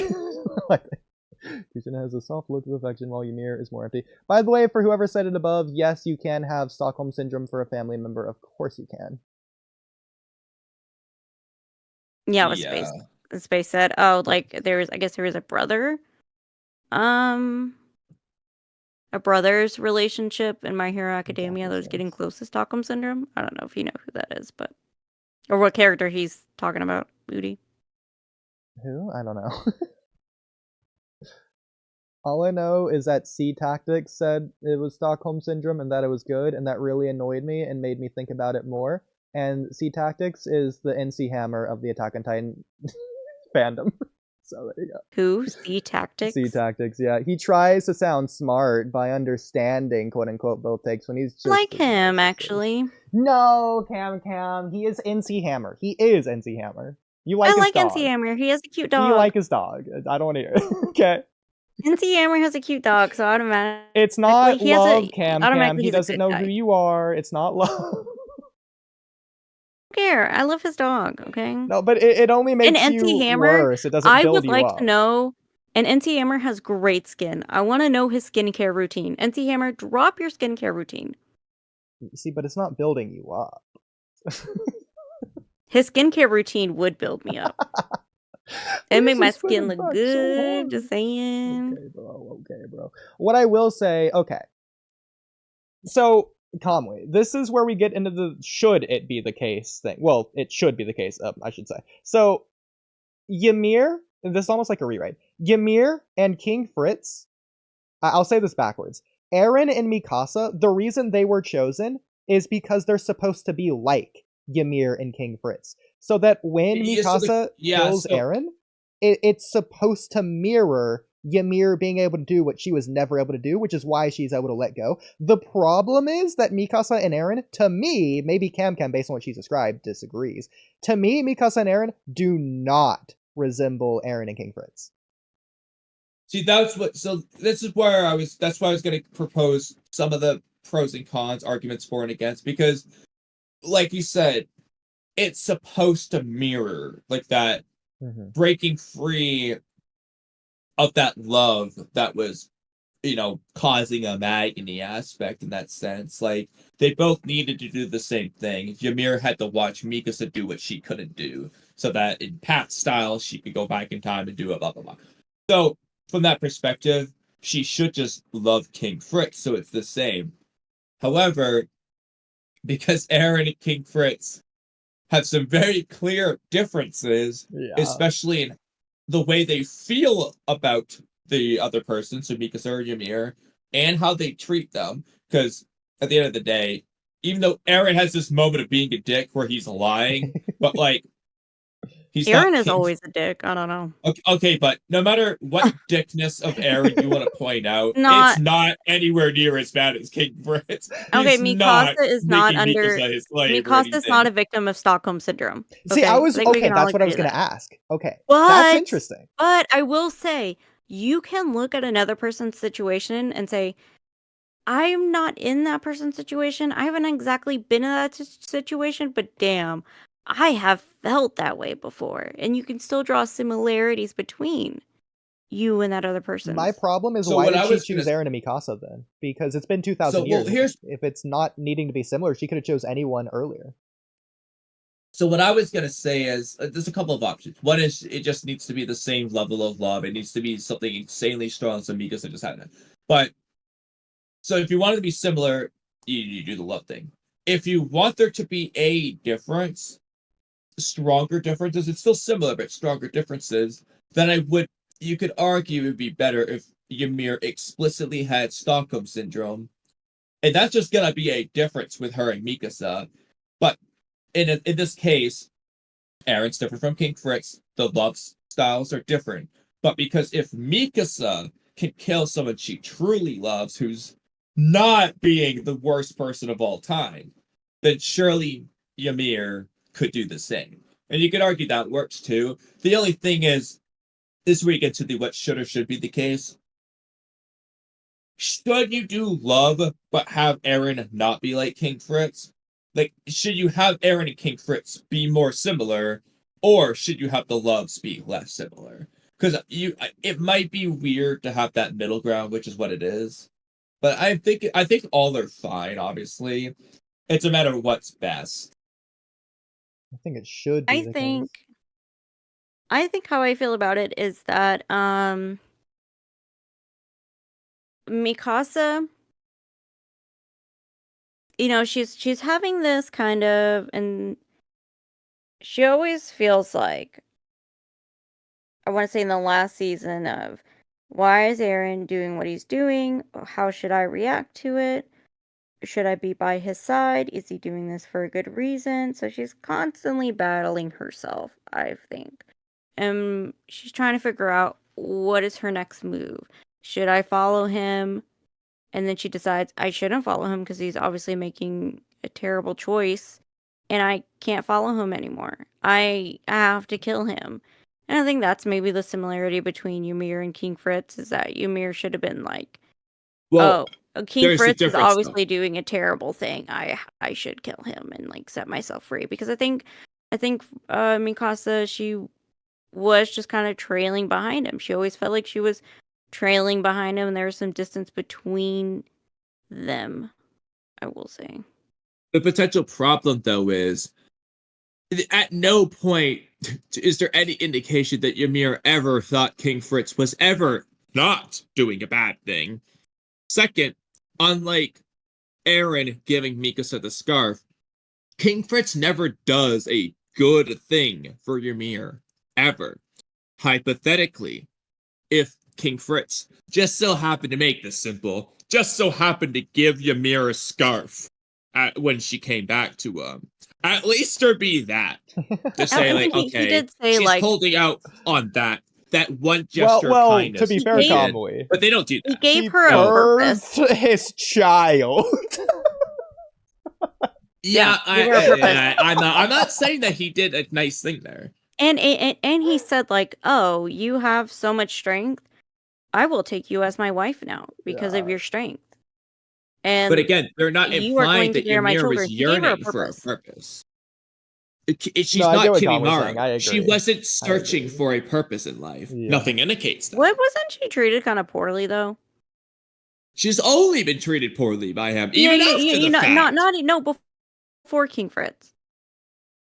We didn't really get to see it. She was just in. She's the same as Eren. She was like doing the firewood or whatever. No, I she was just doing whatever. We don't know what her life was like, really. I mean, she had a tongue for King Fritz to chop it off, so she wasn't that bad, apparently. Yeah. So I do think just like somebody giving you a purpose, even if they are abusive, can be enough for you to want to follow them. I don't think Mikasa... Well, I agree, but the problem is you need to establish that she, A, wanted a purpose, and B, didn't have a purpose for that to work. That contrasts Zabuza and Haku, Orochimaru, Kimimaro, and all the other billions of examples in Naruto. It's explicitly clear. Haku didn't feel he had a purpose in life. Zabuza gave him one. Kimimaro didn't think he had a purpose in life. Orochimaru gave him one. Then he lost it, and he found his own. They're not doing that with Ymir. At no point is it even discussed whether Ymir cared about a purpose in life. So, did she think she had no purpose? Yes, King Fritz did give her a purpose, but did she not have one previously? You have to ask Ymir. Only Ymir knows. Which is exactly why it's a big revelation. Like Jay said, that she continued to serve him after death, and that she had no concept of self-worth beyond what she could provide for him. I think that shows that she didn't have a purpose, because if she did have a purpose, she would have some semblance of self-worth. Because when you're kind of doing your own thing and you can kind of provide for yourself and I think you have a love job, gives you self-worth. that does give you some self-worth. She was doing it out of love. That's not love, though. That's the serious answer. The serious answer is love. Now, hypothetical rewrite. Eren says Ymir, like, King Fritz was the only person who gave her a purpose in life, and so this is what she's doing, blah, blah, blah. Okay, he says those types of things. Continue for it. Ymir's actions make perfect sense, although you completely lose the parallel with the Mikasa and Eren, because I don't think Mikasa's whole thing isn't about having a purpose of protecting her, it's just she loves him. So you would lose that parallel, but ignoring that, it would make sense. But again, that's not the series' answer. Yeah, I think that the problem here is that it's the way that Camcam's looking at stories, using the real world to explain stories. Whereas the problem there is that Camcam and Isayama have different views on love.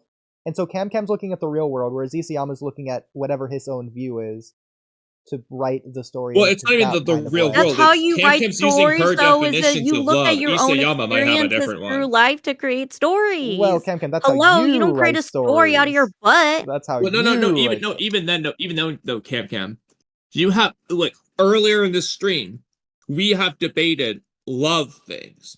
You have your opinion of love. You don't know Isayama's. Isayama's might be like ours. It might be completely different, a third new one. So Isayama wrote the story. So he's writing love as he depicts love. If his thing of love is different from yours, then what you're saying might make no sense to Isayama's story because he's using his definition of love. And Kamui, so that's why we're trying to go based off what we think he's trying to say, exactly. So based off what the story tells us. The story tells us one thing, and I'm going based off what I think the story is trying to say as well, by using examples and parallels between Mikasa and Eren and Ymir and King Fritz. You guys just don't agree with it. But Mikasa and Eren don't have Stockholm Syndrome. Well, to be fair, Camcam, you're going based on what you think the story... They still have a toxic relationship. It's not Stockholm Syndrome. But the series doesn't say that. Stockholm Syndrome. See, but the difference... Nobody's saying it's not. It doesn't have to be... It doesn't have to be a one-in-one comparison. Hello. Like I said, you can still look at somebody's situation and be like, I haven't been in that exact situation. I don't know that exactly, but I can understand that feeling. But why does she need Mikasa and Eren specifically then? Because Mikasa made the decision to be like, I don't need Eren. I don't need Eren to make decisions for me. I can be off on my own. Levi did the same thing to Erwin in season 3. Levi stories keep repeating the same point over and over again. Who would have thunk it, Kamui? Who would have thunk what? Because you said Levi did that with Erwin. Like, yes, stories repeat. Okay, often. But why did Mikasa? And we're also talking about heterosexual relationships. Why wasn't Ymir freed by watching Levi do that? Because Eren and Ymir are connected. Was Levi and Erwin not connected in any way? I'm talking about Ymir and Eren. They're connected through. But the Attack Titan, right? But Ymir was watching Mikasa for all this time, separately of Eren. Yeah, so she designed everything specifically to where things could fall in her favor between Eren and Mikasa. Like, do you understand what I'm trying to say? I would argue that takes away from it. If Ymir has to manipulate Mikasa and Eren into doing what she wants just to free herself. She's not making them do what she wants. She's just changing. If Mikasa just does it and that frees Ymir, like, okay, she can do it, versus Ymir making everything happen exactly as that was supposed to. No, Ymir's not making everything happen. What she's doing is like she's turning the tides a little bit. But Mikasa's already kind of having these thoughts. We see even like season 1, like kind of having these thoughts of being like, no, like I can kind of make my own decisions for myself. I am okay without Eren. I can be okay without Eren. Okay, but again, though, I am still gonna like if Mikasa and Eren so why isn't Ymir freed by watching Levi do the same thing to Erwin? In a sense, like sending Erwin to his death, not giving him the serum. He's got 2 moments of doing this for Erwin. Why doesn't that free Ymir? Because they're not the main characters, bro. Okay, but in the universe, what makes they're not the main characters in universe? What makes Eren and Mikasa special for Ymir? They're in a heterosexual relationship. I thought it doesn't need to be 1-to-1. I never said that. Yes, excuse me? Yes, you did. I'm ready to jump in at any time, guys.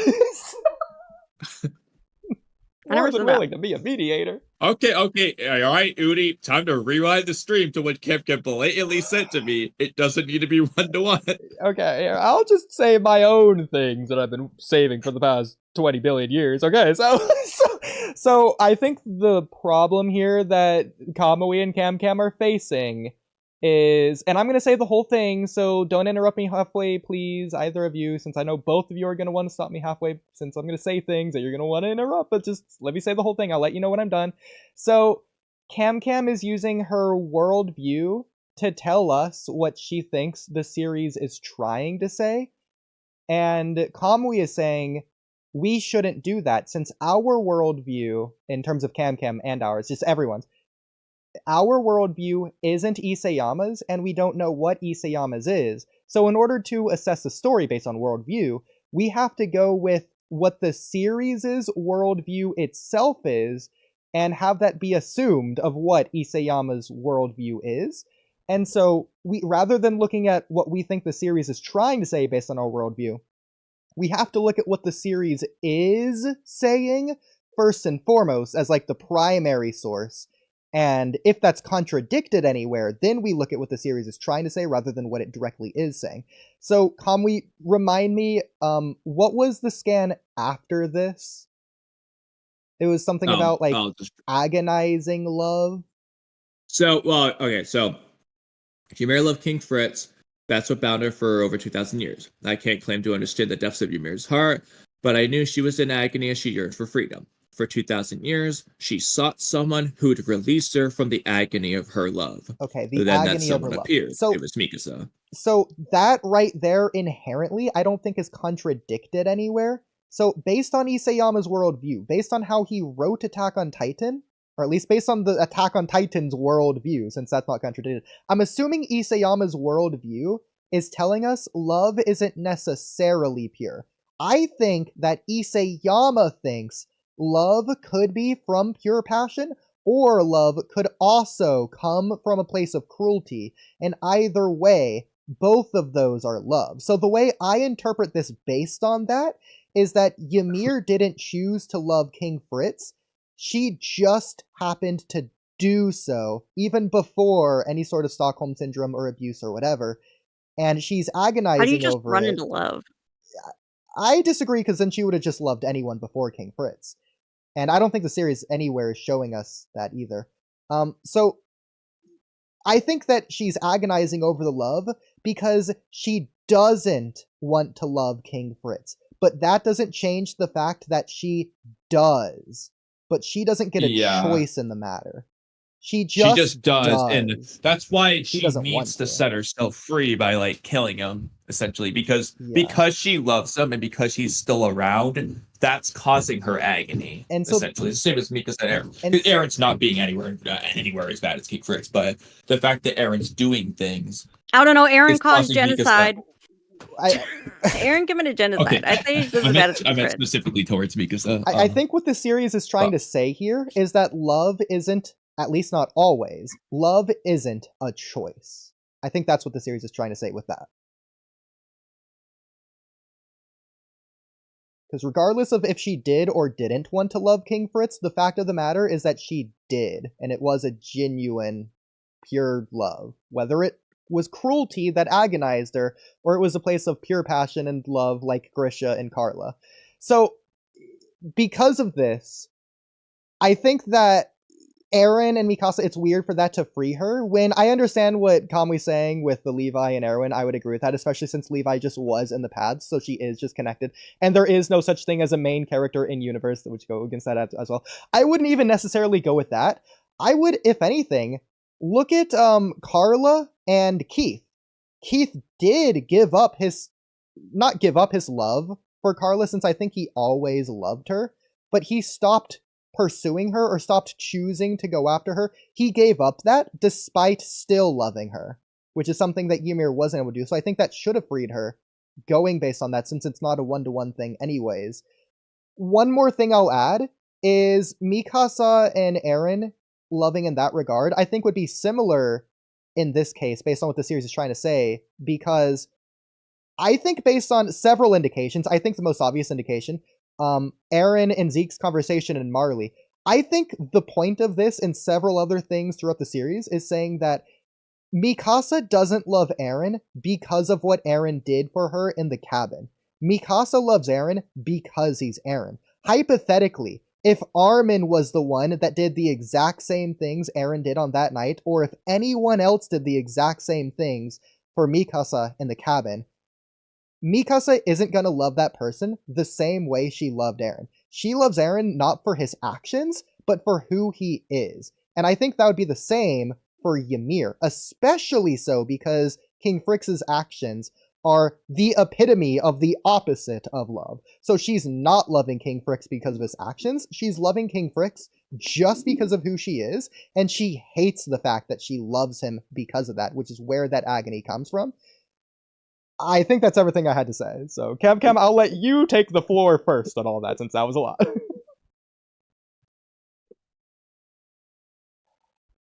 Thoughts?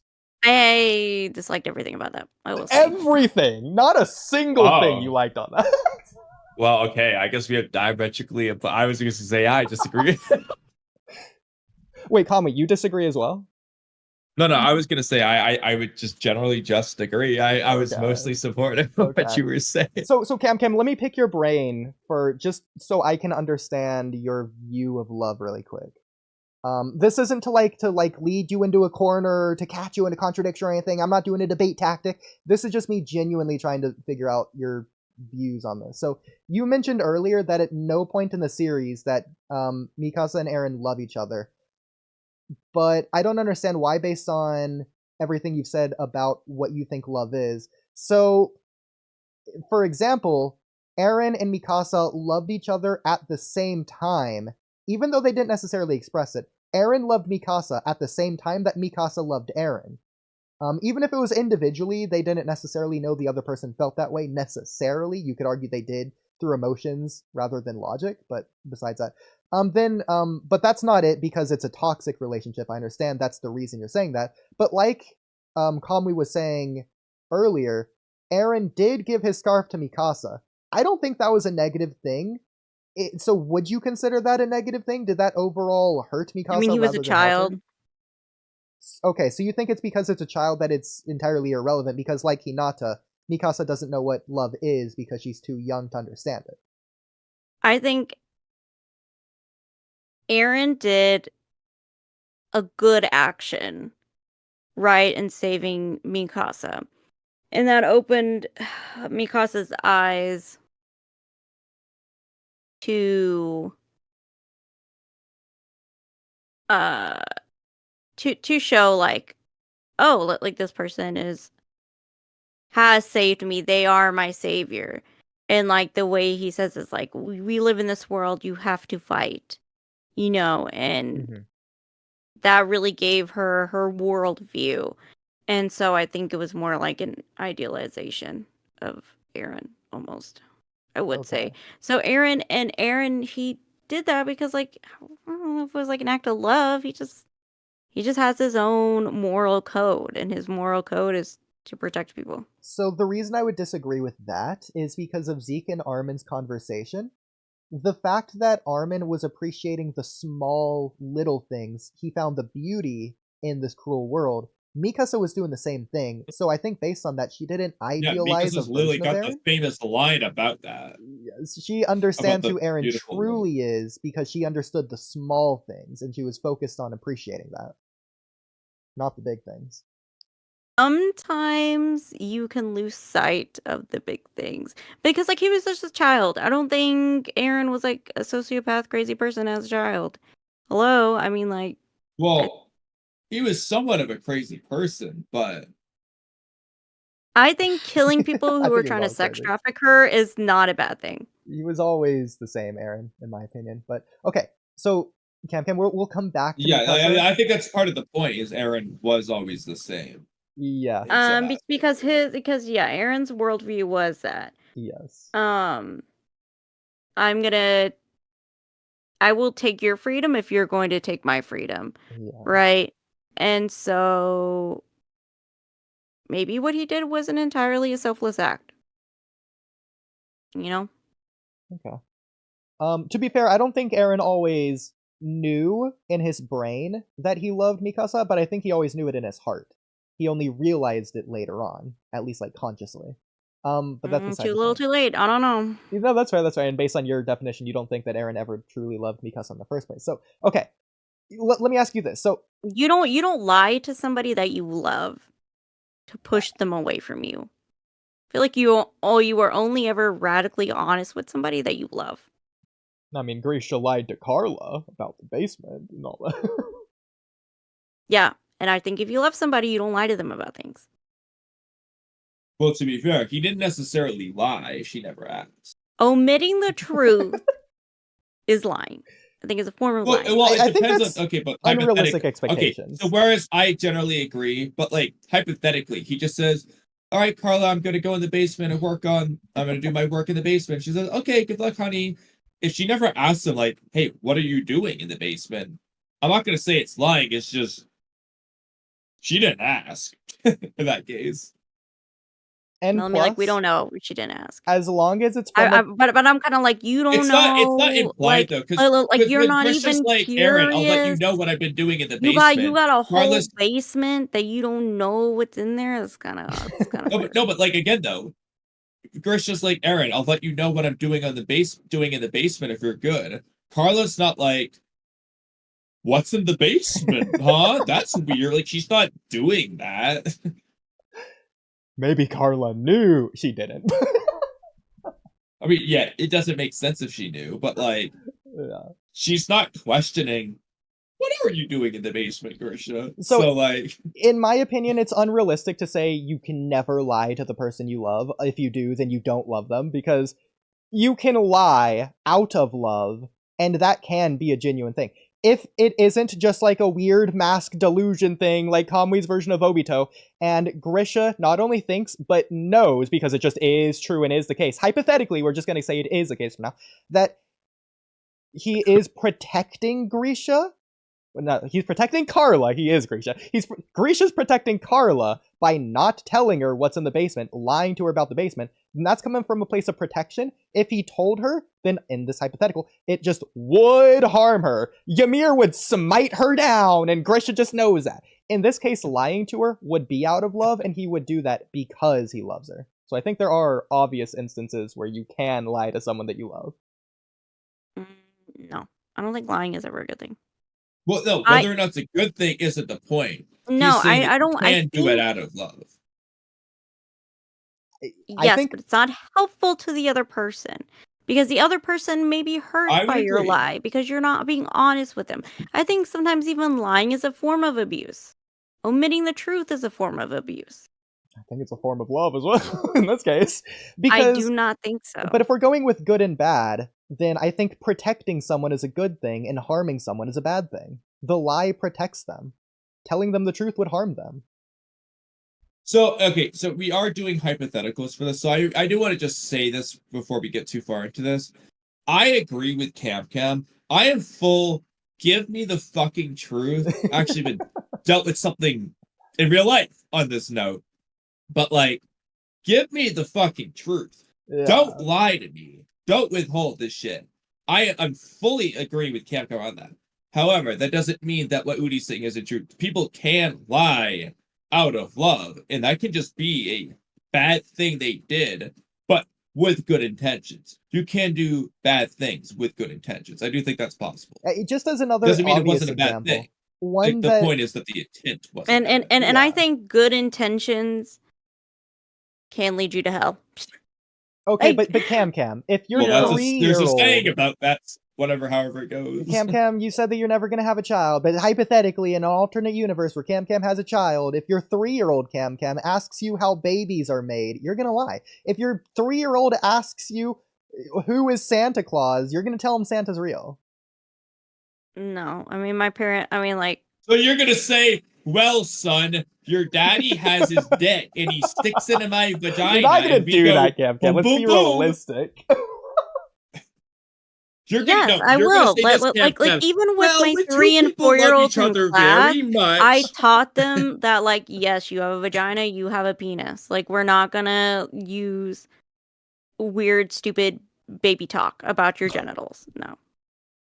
But that's different. But are you gonna explain how babies are formed in excruciating detail? Not in excruciating detail, but in a way they can understand it, and in a way that is rated G. See, but isn't that omitting the truth like Grisha would do to Carla about the basement in that other hypothetical? I don't think it's omitting the truth because you're being honest. You're just not going in explicit detail. But and also, omitting. Carla's not a baby. Okay, but regardless of the baby, I don't think that matters. You know. Shut up. But it's not being fully honest. Yeah, either. J Studio. How are we comparing Not telling the Santa truth. Claus to Titan material in a basement? Honestly, I mean, pretty easily. Do you Well- not understand the analogy? Where did you get lost? That's pretty like, basic. and also, like my parents told me Santa wasn't real. I mean, did you cry? No. I'm Well, sorry that you're Camcam, heartless. how do you know your parents weren't lying when they Yeah, told well, you? actually, that makes sense. No wonder Camcam has her view of love. My view of love, because my parents have been married for like 36 years and have a great relationship, okay? So. And my parents How are do you know? radically honest with each other. My parents do not lie to each other. Your How parents do also you say they know? have a difficult marriage. They've had a difficult marriage because of outside circumstances. Because they're too honest. No, because of joking. I already outside gave my stance on circumstances. You know. Yeah, but okay, so I'm sure you would agree that your parents love each other. At some point, Camcam, over the past 30 years, one of them has lied to them at least once. In fact, I'm pretty sure. What about the bear not story? about cheating, The about like swimming I in have the pool, stolen money. swimming in the pool with the bear. Everyone agrees you shouldn't lie about that, but like you said, all lying is bad, and you can't lie out of love. So they could have lied about what time they got home from the grocery store. Out of love. No. But Kamui, she's already told us. Oh no, my mother would not accept that from my father. She'd be like, "Mm-mm, okay. No, I know that's a lie. You better not lie to me. You better tell me the truth right now." You just agree that they've lied. You only said not about big things like cheating. But Camcam, the swimming pool bear story. That was a lie, right? There was that bear story. Yeah, yes, my dad did lie about that. Okay, so then did they never love each other? Out of love. They've always hated each other. I do think that I do think my dad should have told my mom that yes, I did let our children swim with bears. Okay, I'm sorry. I think he should your have told her. dad doesn't love your mom ever. I think my dad was probably just a 22-year-old and he's stupid. So he didn't love your mom on that day. Well, if we're I don't going think with, he was in his right mind, you know. So is that the young argument that he didn't know what love was yet because he's too young, like Kid Hinata? I mean, yeah, probably. I mean, my parents. He didn't know what love. Wait, he didn't know what love was after he already had the kids with her. I don't think people really understand the concept of love. I really don't think people understand. Even when they get married and they have kids. I mean, like my mom and dad. You understand. Got it all figured out. I mean, my parents have even told me like, yeah, we definitely didn't have it all figured out when we were young. Like I think my parents have said like we were too young to get married and have kids. Well, that they're doesn't like mean we they shouldn't didn't have love had each kids other. or we shouldn't have gotten married right off the bat, you know. But my mom said that she learned what love was, you know, later in life. And they learned how to build up their relationship from that starting point. Well, you know, because my mom started reading the Bible and that's how she knew what love was about and you know. Well, I think you can know what love is regardless of religion affiliation, but that's another story for another time. Well, I mean, you use different concepts to help you along your journey. Of love might be different. I mean, if we're going with the religious answer, then the only one you can ever love is God, and you can't love outside of God. Which I think that's just you love your neighbor as you love yourself. Oh, well, there you go. Okay. So you just have to be neighbors. Yeah. So does that mean if you don't you don't love your form neighbors, a relationship with your spouse as a threefold cord with God? So. Well, Camcam, you can't be religious. You don't love your neighbors. You said yourself you don't even know them. I know my neighbors to my left of me. Well, it's neighbors plural, not neighbor. Well, there are multiple people that live in that home. I feel like love your neighbors implies multiple houses, not multiple individuals in a house, even though neighbors can refer to multiple individuals in a house. Okay, I think we get the point, Oodie. Okay, moving on. Oh my god. So I think based on Camcam's thing, it's not an age thing, it's a maturity thing. But even then, it's like what I was explaining to you earlier. I think it was today, Camcam. Similar to the Boruto manga, the way me and Kamui view it, it's about the experience in totality. So when your mom said that they shouldn't have gotten married early, the ups and downs are all a part of the experience, and she loves the experience, and that includes the downs. So in a paradoxical, irrational, illogical way, she loves the downs. In the same way we love Two Blue Vortex. Because it's an experience, and we love the experience. We're here for the experience, regardless of if it has ups and downs. It's the same thing as being a kid. When you're a kid, you know being a teenager isn't going to be all sunshine and rainbows. But you have a right to experience it. And it's like the Megan is Missing movie, Kamui. You know I'm not too fond of the whole sex thing, but the end of the movie was making it very clear that regardless of your thoughts on that, that is an experience, and through the ups and the downs, because they were including the downs, it was something they were looking forward to. They were looking forward to the downs. Not that down. Well, I don't mean they were looking physical forward to ups it and in downs, a much more better way. But you get my point. You get the drift I'm trying to get at. It's about the experience, which includes the ups and the downs. Oh my goodness. Okay, so Camcam, going back to another thing. So you were saying that I forget exactly what you were saying, but you were saying something along the lines of love can only be pure and positive, or something like that. I don't think love can be pure and positive. I think I didn't say that. Said. What I said was that love should only be uplifting, and it should only build you up, and you should only that love can only build. It should only be when you are in love, you only build each other up. That love only builds you up. Okay. So it shouldn't tear you down. Before getting to the next part, just for clarification. So if there's any toxicity in a relationship, can those two people be in love? I mean, it depends on the level of toxicity. Oh, okay, that's exactly the answer I was looking for. So I'm glad you said that, because that means we actually can have this discussion. So like if you fight every evening, I think that's toxic. But can you work through like okay, where is the source of the fight? And if you can figure that out, then like okay, we can fix that toxic.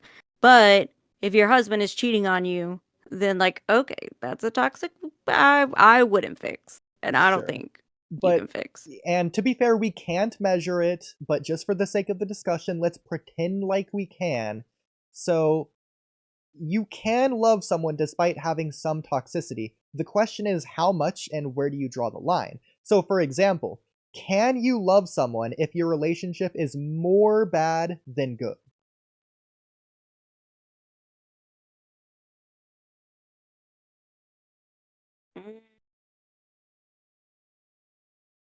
I'm kind of thinking of it in a way of like abuse victims. Like you often hear of like people have trouble getting out of a toxic abusive relationship because they're like, well, I remember when my partner was really good.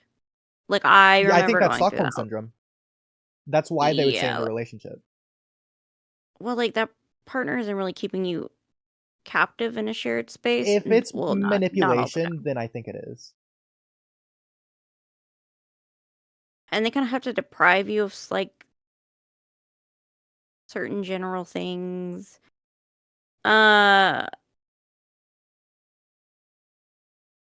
Like you kind of remember, and like they're not kidnapping you. Like I don't know. It just depends. And but like I would say that yes, some people will say like I remember when that person was good, and like I'm waiting for that moment to come back. I'm waiting for that person to come back, but it's like if they're showing you more bad than good, then that's not love. Okay, I was hoping you were going to say that because that means we can continue as well. Okay, so then, and I'm not looking for you to say an exact number, but that's not going to stop me from saying exact numbers. So obviously that means we're looking at now, the relationship has to be good more times than it's bad, anywhere from 51% to 99%, for it to be considered love. So the question is, where along those lines does it fall in? Is it somewhere around the 60% that it can be considered, or somewhere closer to like the 80 or 90%? Or just like in general, obviously, again, we can't measure it. It'd be quantity over quality, and this would be based on utility, which again can't be measured. But like, around where would you say it falls in line with like the minimum? And you don't have to use numbers if you don't want to. If you can explain it or rationalize in a different kind of way, whatever your way would be for that. I'm trying to think. And to be fair, I understand this is very hard. If you put me on the spot like this, I would have just as much trouble, if not more, coming up with an answer. So you're doing a very good job. I just want to say that. Yeah, I feel like because these are hard questions. They genuinely are. I feel like if it's 50-50, you could work through it. But if it's like 60-40, where it's like we have 60% of the time we are fighting and 40% of the time we are having good times, it's like we need to go to therapy. But if it's like 70-30, where 70% of the time you're fighting and 30% of the time is good, it's like, okay, we need to decide right here, right now, should we break up? Okay.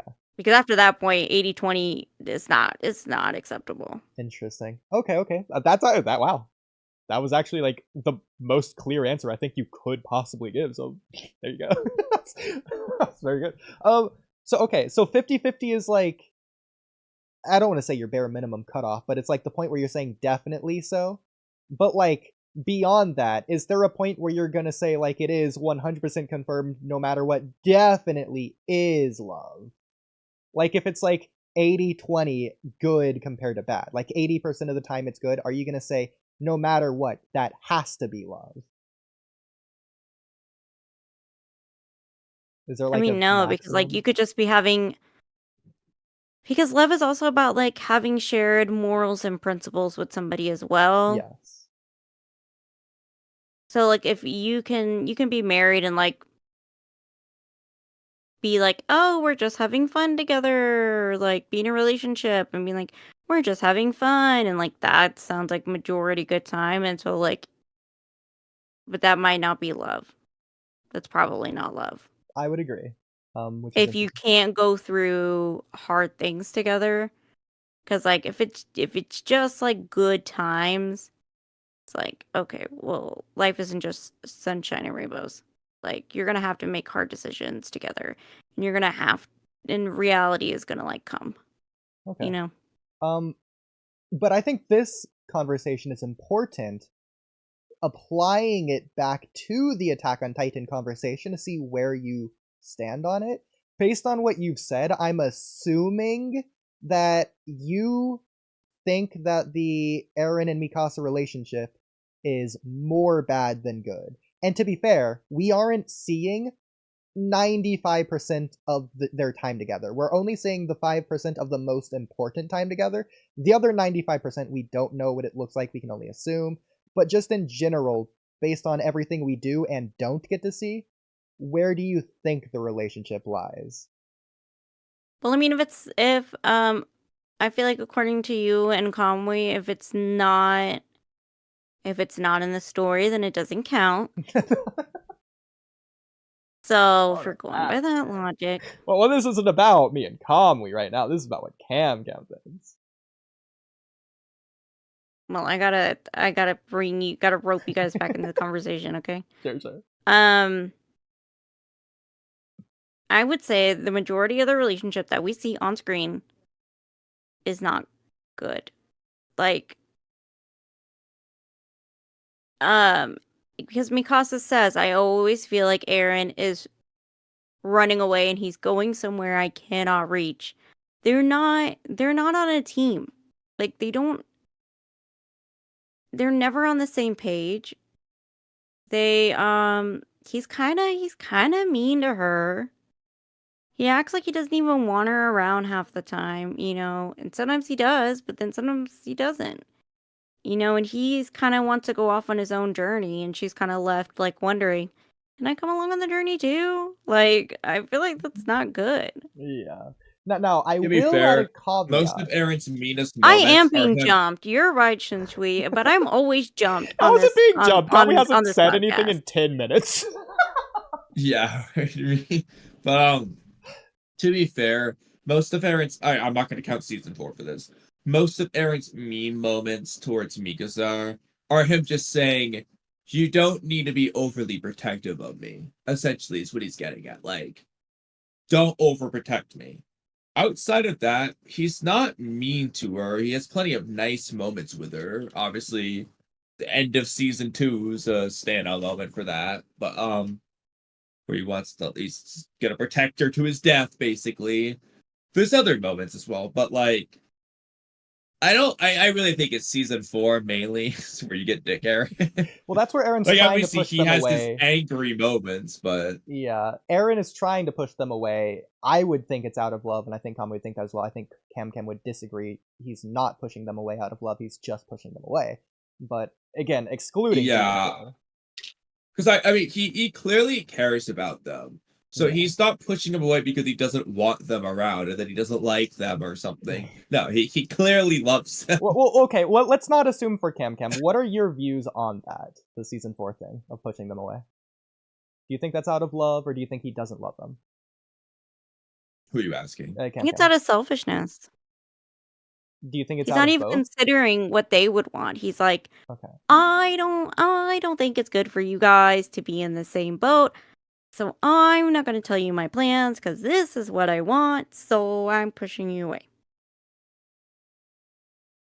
Well, to be fair though, I don't think Eren really realized. Like, I mean, obviously he has aspects of knowing that he wants this, but Eren didn't fully realize the "I did this because I wanted to" thing until the very end. So he was pushing them away before that realization fully came through. So you can't like entirely use that as argument. Well, no, I think you can, and to be fair, Kamui, the reason why I say that is going to be what my defense was going to be, which is similar to yours, is that Eren's an idiot. He's just stupid, so he doesn't even know what he wants. And also, like, if I was going through something very, very difficult, and if I love my friends, I would want,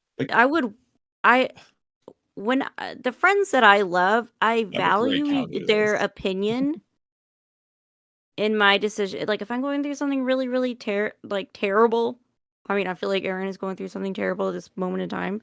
I would want their opinion. I would value their opinion and be like, where should I go from here? Can you guys help me? Well, Camcam, let me ask you a question. Are you an idiot?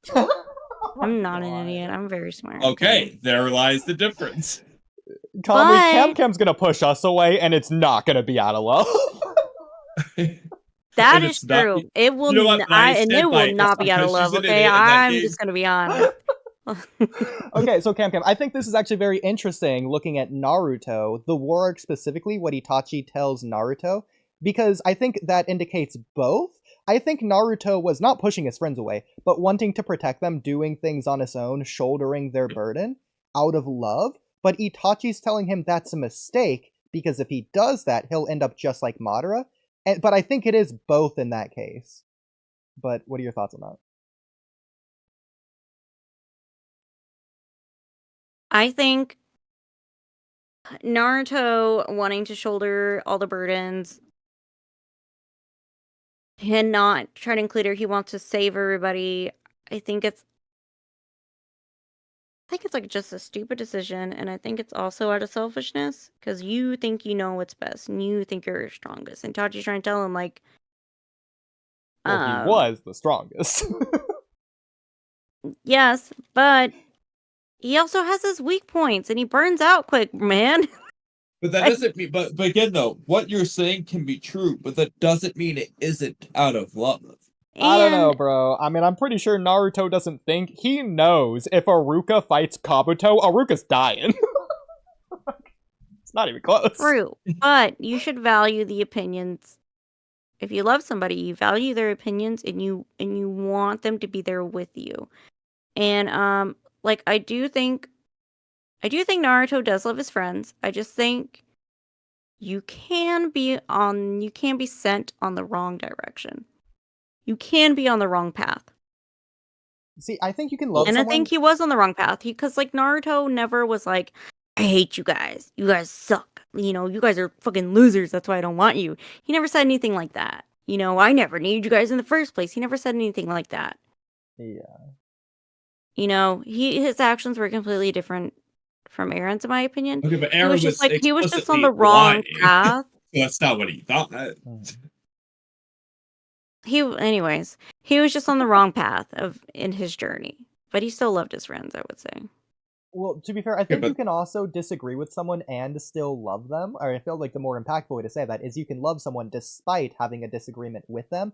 And Kamui, I already know what you're gonna say, but let's just say hypothetically, Tsunade but you still value their opinion, I will say. You can still value their opinion, but that doesn't mean you're gonna change your mind to blindly agree with them. Because if you both disagree, and then if you both blindly agree with the other person, then you're just gonna swap sides and disagree once again. It's not who's gonna agree. Yeah, but I will say, like, Felicia and I sometimes I love Felicia unconditionally. Like, she could murder somebody.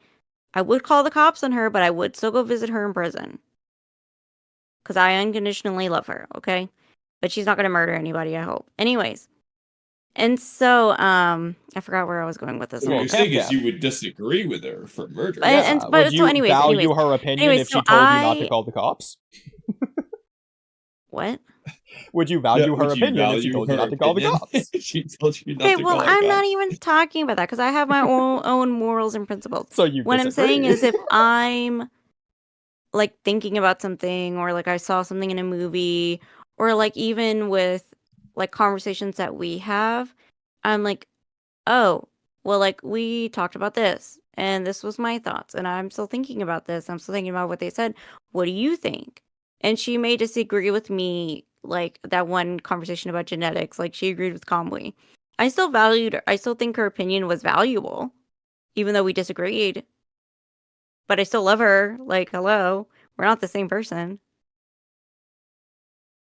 I don't think there's anything wrong with that. I don't think Naruto was saying their opinions were invaluable. I don't think it was selfish either. No, I did say, I think he does love his friends because he did not, he didn't do anything malicious, I would say.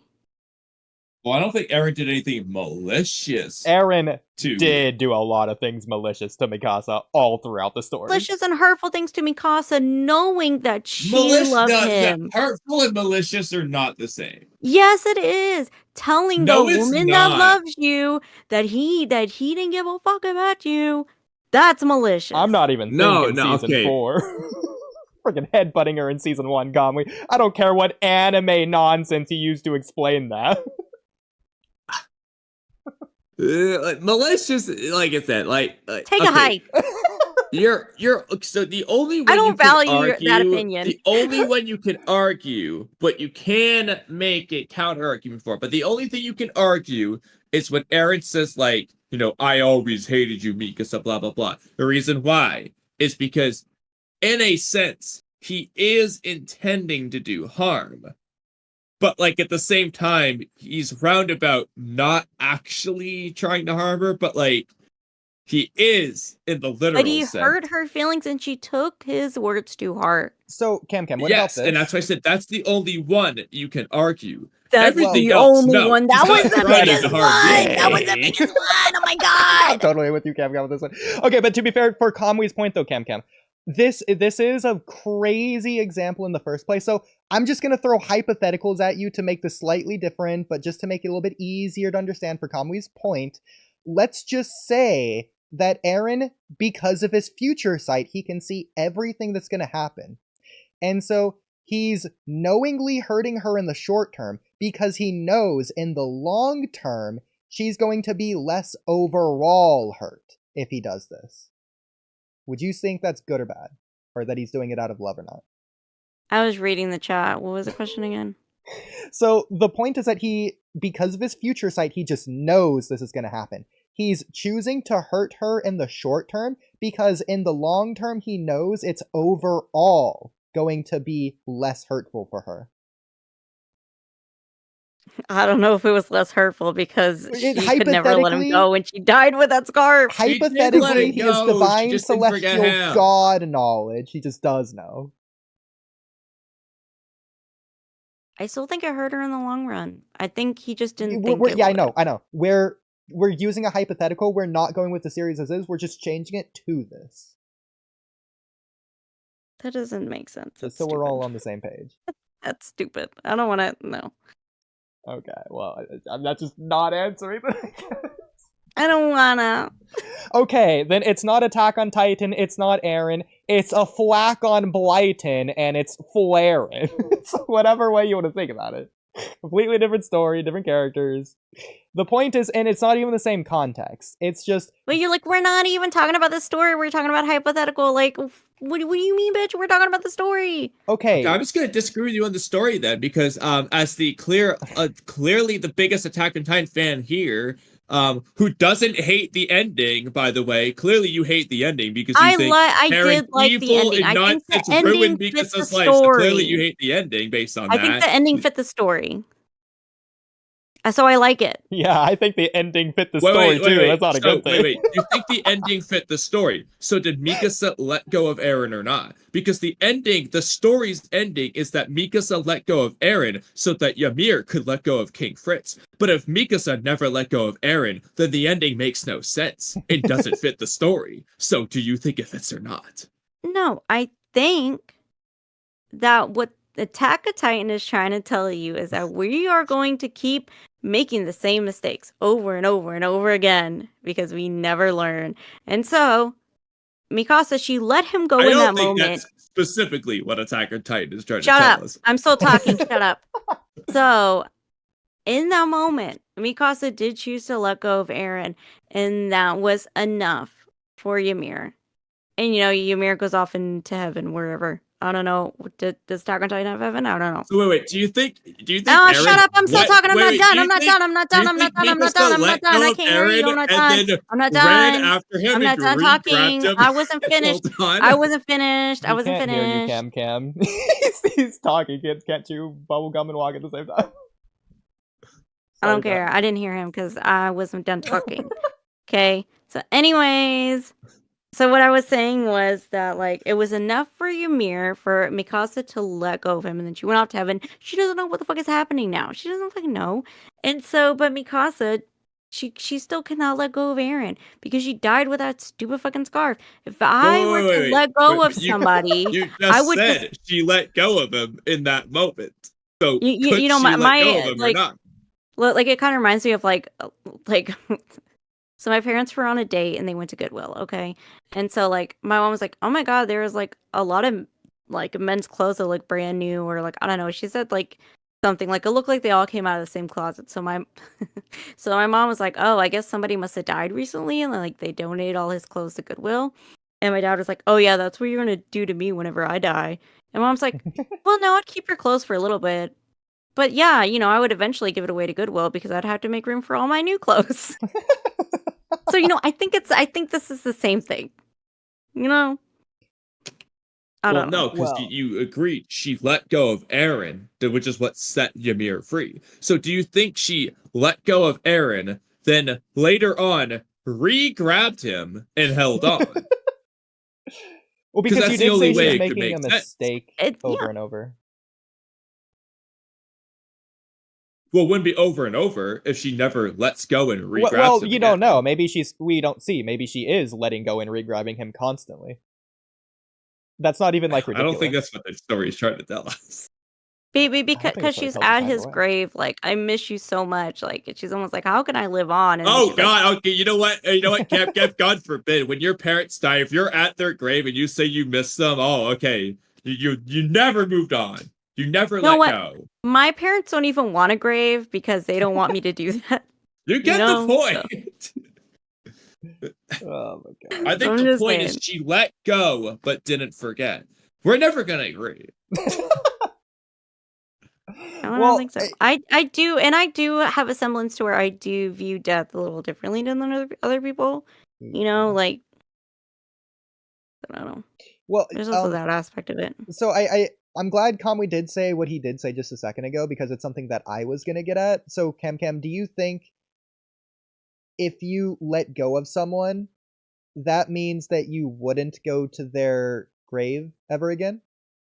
Or do you think if not even you, do you think a normal general, I don't want to say no, just a person, not just say anyone, any person, not normal. Yeah, no, that sounded bad. I didn't mean it like that. Just any person. Do you think if any person let go of someone, then why would they go back to their gravesite? Just in general, not in a story, just in real life. Well, like, you know, you hear about like widows who go to their husband's grave like once a week, or like they go repeatedly to their gravesite like once a week, or maybe like every birthday, and you know, but once they move on and kind of start their own family, they might only go for like their they get remarried, have more kids, like they may only go for like the anniversary of their death. You know what I mean? Okay, but you don't know how often Mikasa went there, because the montage shows us her sitting there like the next day, and then flash forward to when she gets married, and flash forward to when she dies. For all we know, she only went once every 25 years. I'm talking about the grave scene where... But the next day after he died? Like... practically, yeah, but she's like, I let go of him, and then she's like, oh, I can't live without you, and she's still wearing that damn scarf. Like, she didn't say I can't live without you. She said I miss you so much. But to me, what it sounds like is that she's almost like, damn, I don't know how. She can't live without him. She did it. Oh my God, so bad. And she was still like. And I'm just kind of like, I don't know. It's kind of awkward to get married and like still wear your ex's scarf. I feel like that's not letting go. I mean, it's like not my just mom. Her ex's scarf though. It's her childhood scarf. I mean, kind of like my mom said. Like, I don't know. Yeah, I guess I would have to take your things frankly, to Goodwill. It's not even her ex. They never dated.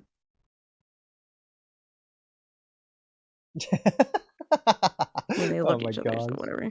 So they didn't date. So Camcam, it sounds to me like, correct me if I'm wrong, this might just be my assumption, Mikasa visiting Aaron's grave isn't necessarily a mistake, but it might be.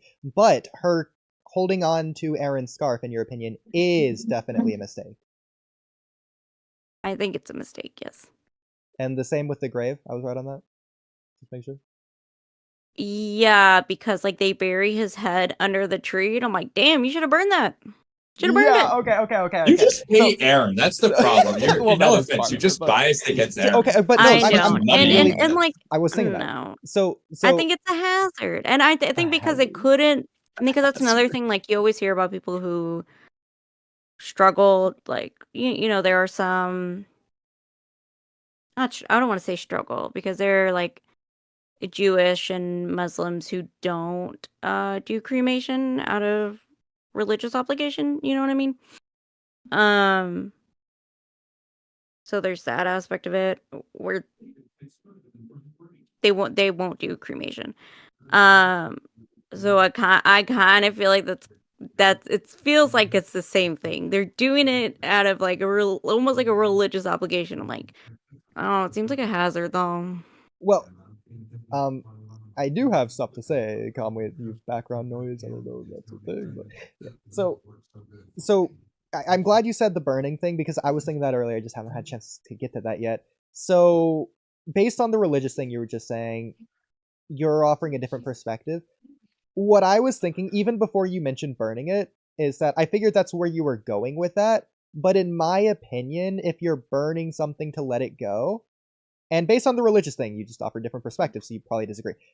I imagine that if that's what you were thinking, again, it's just what I'm thinking that you were thinking, not what you were thinking. What I was thinking you were thinking of, if you were gonna say burning it, which you did, but then you clarified with the religious thing. Anyways, I figure that would be out of spite or vengeance or hatefulness. Because at least that's what like I'm imagining with when it comes down to an X, which is also a word that you use. So if you're burning an X's stuff, it's usually, to be fair, I understand Aaron died, but like if she let go, I don't think she would be doing it out of religion, considering she already buried the head. If anything, she would have buried the scarf with it rather than burn it. But would you imagine it would be, if she burned it, it would be out of hatefulness, or would it be out of religious, or what do you think she should have done if she wasn't going to make the mistake?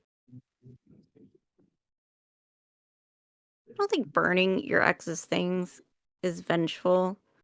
I think we sometimes in the real world anyway. Like, why you burning I it think instead of anything 99% of the time. I'm thinking of more like it's also a symbolism.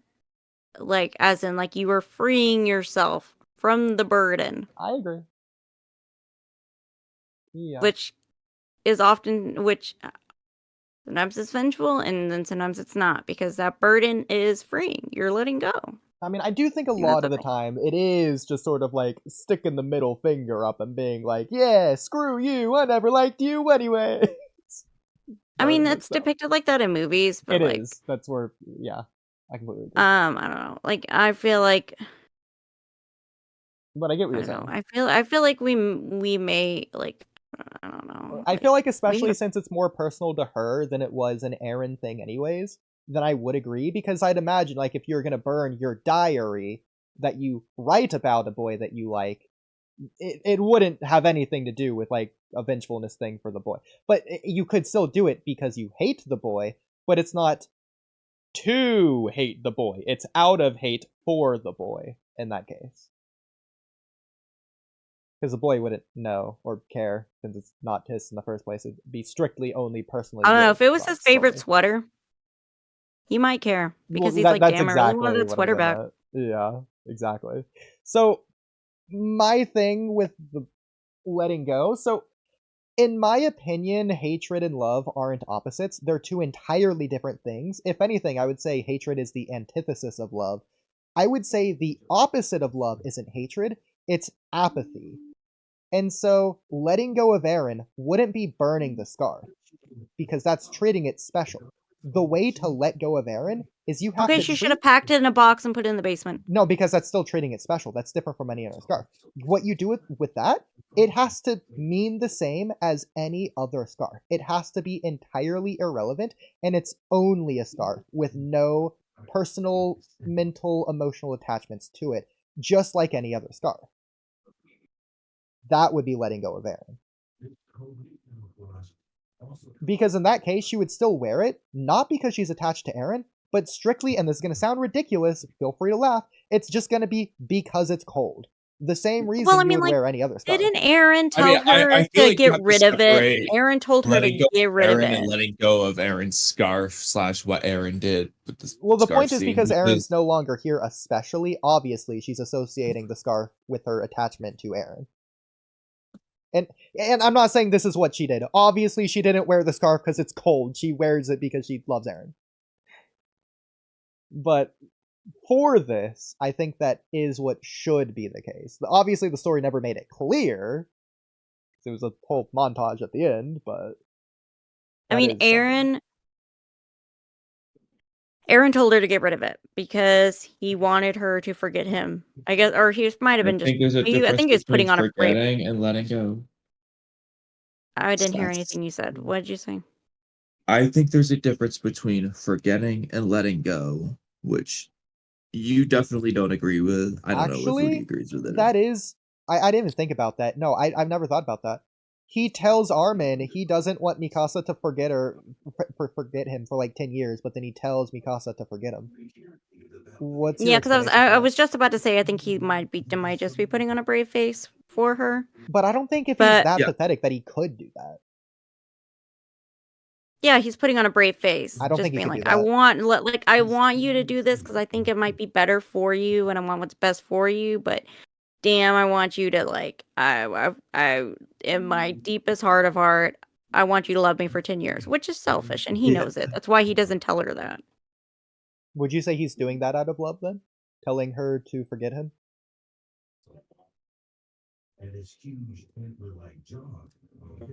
Yeah. So he lied out of love. The one thing he does out of love. One thing. Kamui, that was absolutely perfect. I never would have thought of Camcam, he lied out of love. Oh my god. I think you can hold two opposing views at the same time in your head. Because like I said, he wants her to forget him. He wants her to get rid of the scarf, but in his deepest heart of heart, he's like, I don't want you to forget about me because I love you. Yeah. So he does love Mikasa. Oh, I would have said empathy, not love. Yeah, that's another good word, is empathy. Only Oodie's catching these, I guess. Camcam's really looking at chat about. No, she's doing a great job. She's actually reading chat, which is something we don't do, and so that's the reality of the situation. I've been looking at chat this whole time. It's just everybody's kind of like, I'm over it. Yeah. Okay, so I did have another, realistically, just one more last Mikasa thing, but before that, we have to make the association back to Hinata because that's simpler. To be fair, this might take a little bit, but not too long. So, a couple questions with Hinata just to pick your brain on Camcam's version of love. So, I'm sure we at least all agree on Hinata that she loves Naruto, at least currently in the Boruto era as adults. I'm sure we all agree, right? Yeah? Yes. Okay. So, Camcam, you think that Hinata didn't originally love Naruto as a child. So my question for you, at what specific moment does Hinata either realize or fall in love with Naruto? However you want to word it.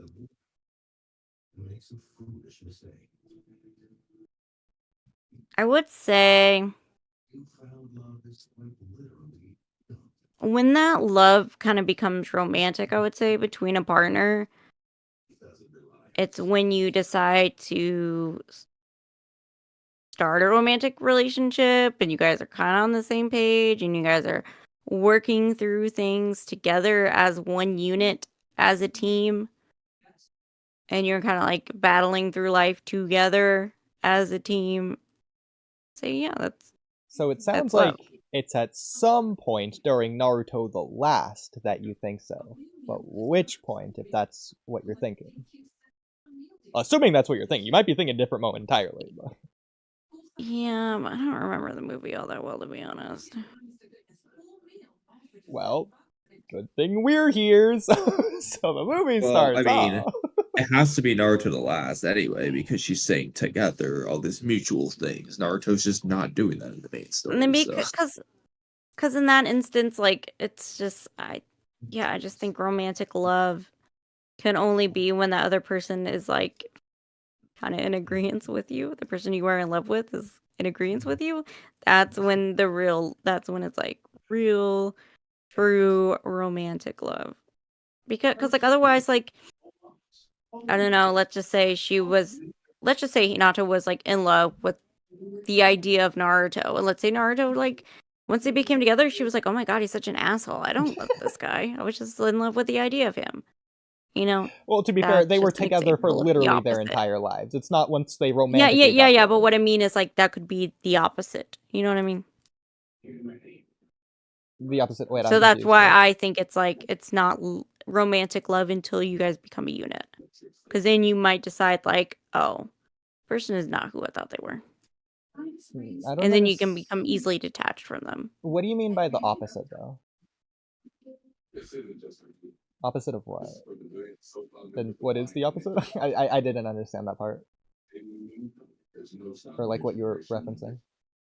It's like the opposite of. It's just like an opposing example, I would say. Could you take it from the top? I'm lost. Okay, so you have love when you are in a romantic relationship with somebody. You are in love with that person. You are together as a unit. You are one. You are a team. And I would say that's when love becomes real because that other person is there battling life with you, okay? And that other person feels the same way about you. That's romantic love. But let's just say Hinata were to get in a relationship with Naruto and she finds out Naruto's a complete asshole. Like, and she's like, oh, I don't love this person, JK LOL. I was just in love with my idea of who I thought Naruto was. Then it's like, yeah, then like you weren't actually in love with Naruto as a person. So I would agree with that. Like as like a hypothetical, I don't think that applies to Hinata at all. In fact, I think Hinata. Yeah. That's what I mean. It's a hypothetical. It's just like an opposing example. That's fine. I feel like Hinata wouldn't be the word to use there for that. Because, well, my opinion. It's just an opposing example. Yeah, like, I know. You're using. I feel like you guys do this all the time. How come I'm not allowed to do it? It's fine. You can do it. I embrace you. I encourage you to do it. Do it again. Okay. Anyways, I'm over it. I'm glad Kamui laughed at that. Anyways. So funny. I forgot what I was gonna say because Kamui started to laugh. Okay, so I was gonna say that I think Hinata is like the person who understands Naruto, the real Naruto, better than anyone. If anything, literally everyone else would have an ideal version or idea of Naruto that isn't the true Naruto. Hinata knows the true Naruto more than anyone because that's the reason she fell in love with Naruto. She didn't fall in love with the idea of Naruto. She fell in love with Naruto because she saw the real Naruto. She only fell in love with that Naruto. That's why she fell in love. That's one aspect of a person. Because people have other parts of themselves that you don't see. Well, what's it's like, do you still love that person whenever they show those other parts of themselves? What do you mean one aspect? But Hinata did see him because she was always peeking around the corner watching him. So when you say one aspect, are you referring to the real version of Naruto that she saw? Because I think that's like all versions of Naruto, the good and the bad. She was taking the ups and the downs, the experience. She saw all of it, not just part of it, or one aspect of it. Because the real version of Naruto would encompass all of Naruto, not just one. I'm more so thinking of like she didn't know don't you dare say the Naruto as like what? So don't you dare say the nine-tailed fox. I was gonna say she didn't she didn't know Naruto when he was like an adult. Like she might have not known that he wasn't gonna be home most nights, or that like he was gonna be super busy as a Hokage, or that like he might. But that wouldn't. But that'd be saying she doesn't love future Naruto. She loved current Naruto. Yeah, would be the point. Because future Naruto isn't 16 or 13-year-old Naruto. Those are just different Narutos. Because whether you think it's love or not, she's not falling in like with future Naruto. She's falling in like with current Naruto because she likes what she sees in current Naruto. It's not a consideration for the future.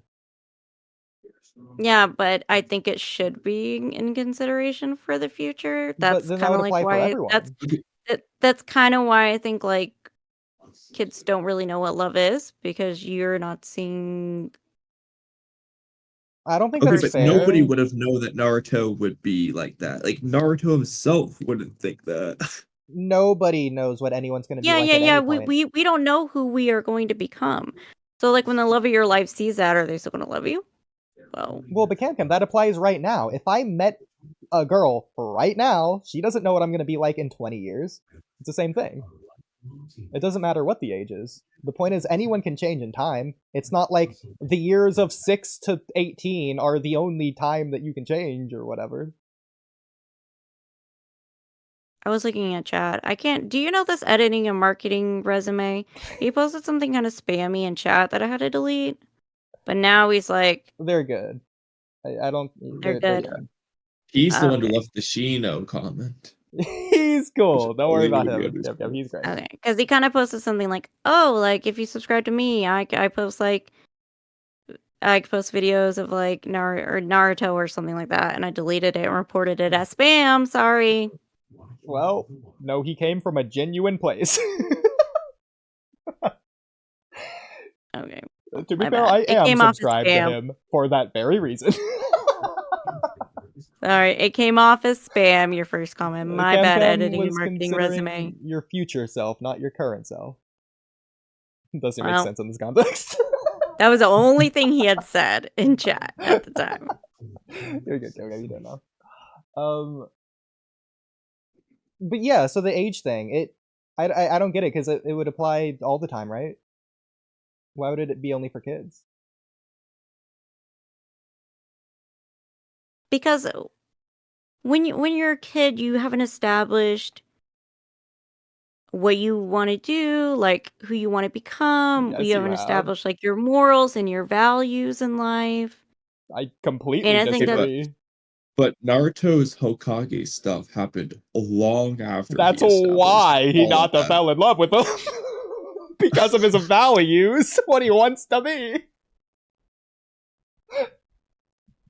Yeah, but his values changed from like 13 to 16. I mean, they didn't. I would say. And she loved and then like yeah. And then I would say even like from like 16 to like 20, people are like, "Oh, I don't like Naruto because he's changed." And it's like, well, duh, he's changed from like 16 to like 30 because his values have changed. She's got to consider a lot more things. Well, no, she and doesn't. Like obviously, because if Naruto changes in the future and she no longer loves that version of Naruto, she could just not be with that version of Naruto. That doesn't mean she can't be with him in the present despite loving him in the present. The future doesn't determine that. What I mean is that like Hinata hasn't seen those things come to pass yet. So like it's kind of hard to say whether she would love him or not. That's why I think that like as an adult, you know, you can decide whether that's love or not. How much time does she need to watch Naruto for it to count? To see okay, it but there's a difference between watching and being like in a one-on-one relationship. Okay, well, she doesn't have to be in a romantic relationship to not just watch him, but like be his friend. Like she's in the same village, in the same class, in the same everything, practically teammates, going on missions together and all that. Literally saved his life several times. Like she knows Naruto. To be in a one-on-one relationship with somebody to see who they truly are, I think. I don't think she got some pretty good glimpses when she was spying on him and some pretty good glimpses. She saw who Naruto truly is. That's for sure. Kamui, I bet you have a side to yourself that you don't necessarily show your mom or your dad or your friends. But you know what I mean? But you're going to show that side to your partner. The fact that Naruto didn't know anyone was watching him tells Hinata that's the true Naruto. Based on that.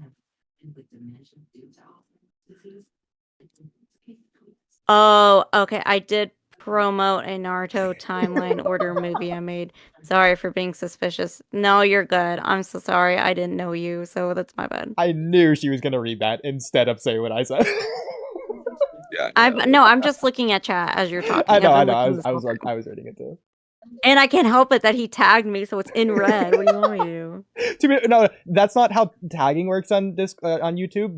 There is no such thing as a tagging. It's just if you type their name at all, it just automatically does it. You know what I mean? You're so annoying. You being so picky today, it's driving me absolutely bonkers. Well, to be fair, I did start this whole discussion by saying I'm going to pick your brain. He did. I'm literally gonna kill myself. Okay. I'm sorry. Okay, but back to the Hinata thing. If you don't mind, if you do, we could change the topic or whatever. Yeah, poor me is right since we am over it. And what was the question? I don't even remember what the question was. Did you even listen in the first place? I did. Kamui, you're ticking me off too, kid. I'm just asking the question. I was listening, but I don't remember because everybody else is talking, and then now I just was saying something else, and now I don't remember. You were responding to editing a marketing resume. Well, I mean, if there's one thing for sure, none of us have ever met the real Mello. Yes. Okay, maybe I am taking Camcam just as much as go. It's impossible. Okay, well, what I was saying was that based on what you were saying about Kamui, the fact that Hinata was watching Naruto in a way that Naruto didn't know, obviously we would all agree that's a bad thing that she was doing. It's not that it really mattered in the first place, but that means that Hinata was viewing the real Naruto because Naruto thought he was alone. So he was showing no side to himself that he was showing anyone else. Just literally. But and that's also the version that she fell in love with.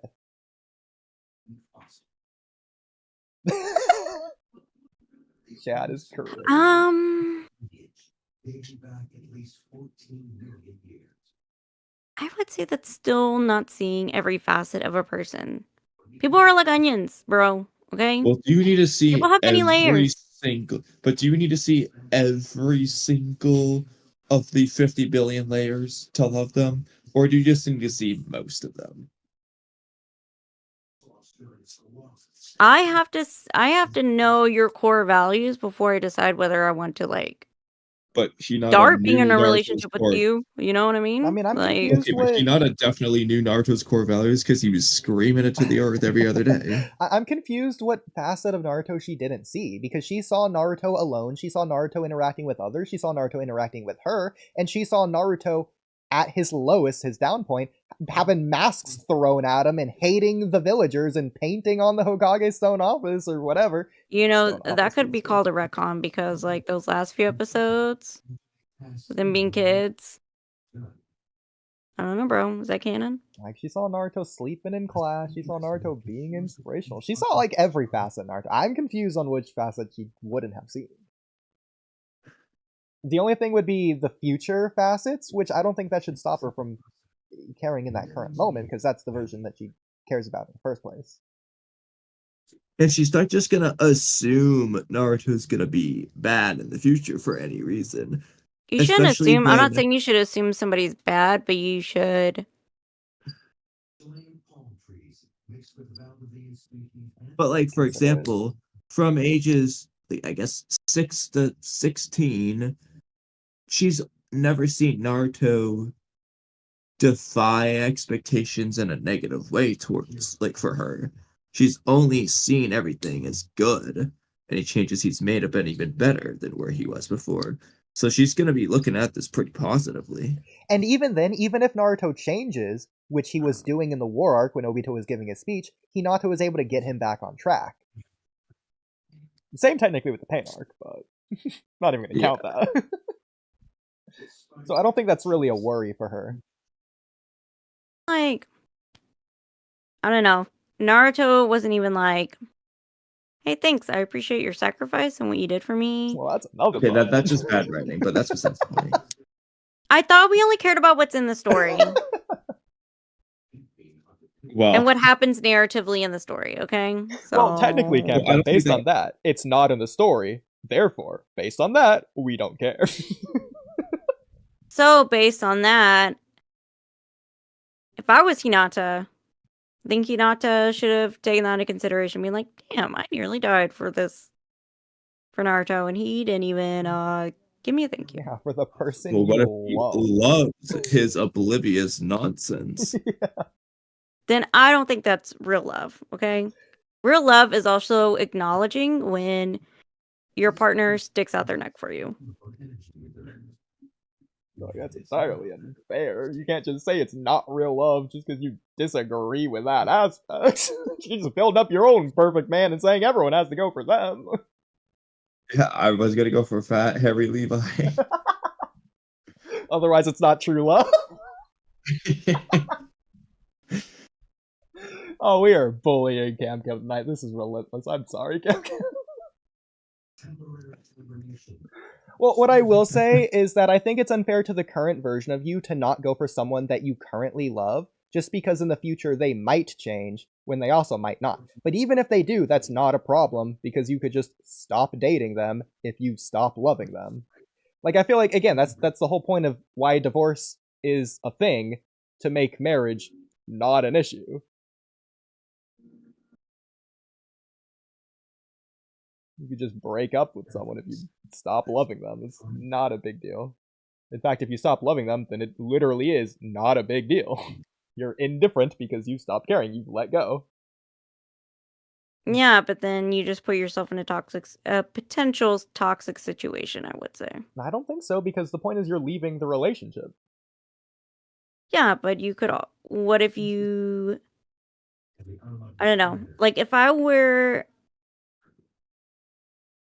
Like, okay, but before you I can't date anyone if you're worried that everyone is gonna become some toxic abuser, kidnapper who never lets you leave. Who might become one, as an asterisk. Yeah. Well, I never said that, so I don't know where that assumption came from. What It feels like that's the direction you're getting. No, what I'm saying is you have to agree and have the same core values and principles, I think. I think that's like okay, but they where you did start out with before you start loving somebody. But in the tuning exams, they definitely had that.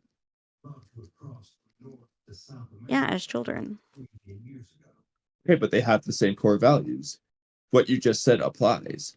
You didn't specify that they have to be a children. certain I don't think children really develop their core values and systems. This is outside of Naruto. Bro, okay. We were talking outside, and Oodie gave an outside Naruto statement. So am I. I feel like Kamui's really the relentless one here. I feel like I've been a little bit reasonable. just make a little quip here or there, but besides that. I think Kamui's mad because I was interrupting him while he was interrupting me. No, I'm not gonna stand up for this nonsense. Oh my gosh. Okay, so... Okay. To be fair, Camcam, Hinata didn't have core values until Naruto enlightened her to what she believes in. So she got what she would have got naturally just early on because of Naruto. Does that change anything for you? Plus the fact that they're ninja, they have to grow up fast.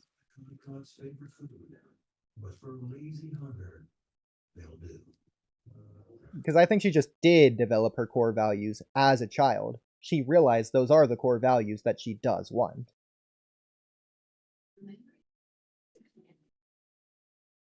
Okay, a space. Geto and Goto do not act like coworkers. Where do they act like coworkers when they're sharing a bike? That's what I was thinking as well. He's getting that from Ultra's video. Ultra said that in a video.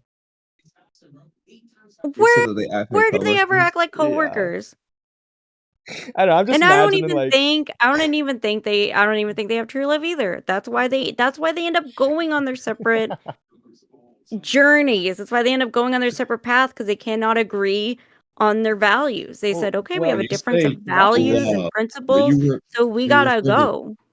Were you referring to romantic or like friend love there?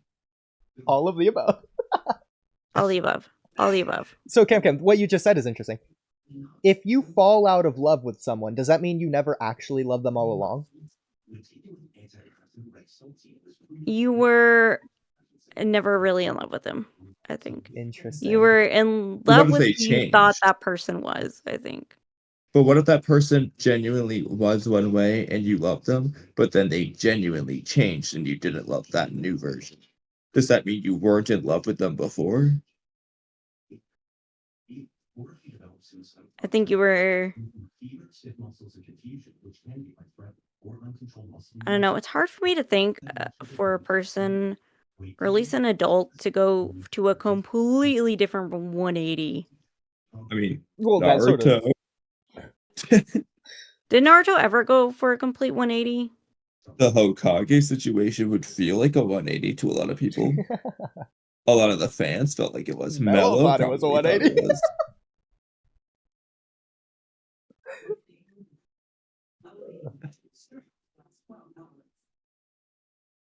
But I feel like a lot of adults absolutely can do a 180. But I feel like, again, the point is that they might be able to do that in the future, not whether or not you believe they will. Because Hinata believed Naruto would stay the way he was, based on his strong moral values that he even gave to her. And the fact that Hinata was able to change validates that as well. Through Hinata being able to say the same, she knows Naruto will be able to do so. She believed it. Okay. Oh my god. So, okay. If it was what you're saying, the movie where Hinata fell in love with Naruto, why do you think she did fall in love with Naruto? Bro, I'm gonna be so honest. I'm so over it and I'm so tired. I'm sorry. So I think I'm gonna head out. Okay. So nice chat.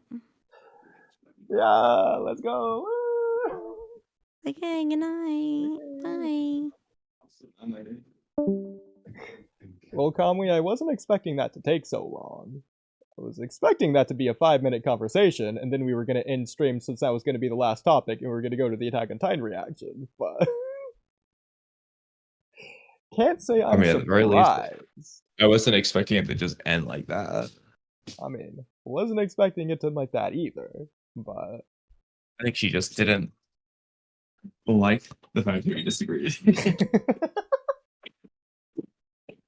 Well, I think Camcam's wrong.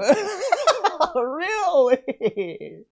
And now that she's gone, we can finally hate on her. Oh my gosh.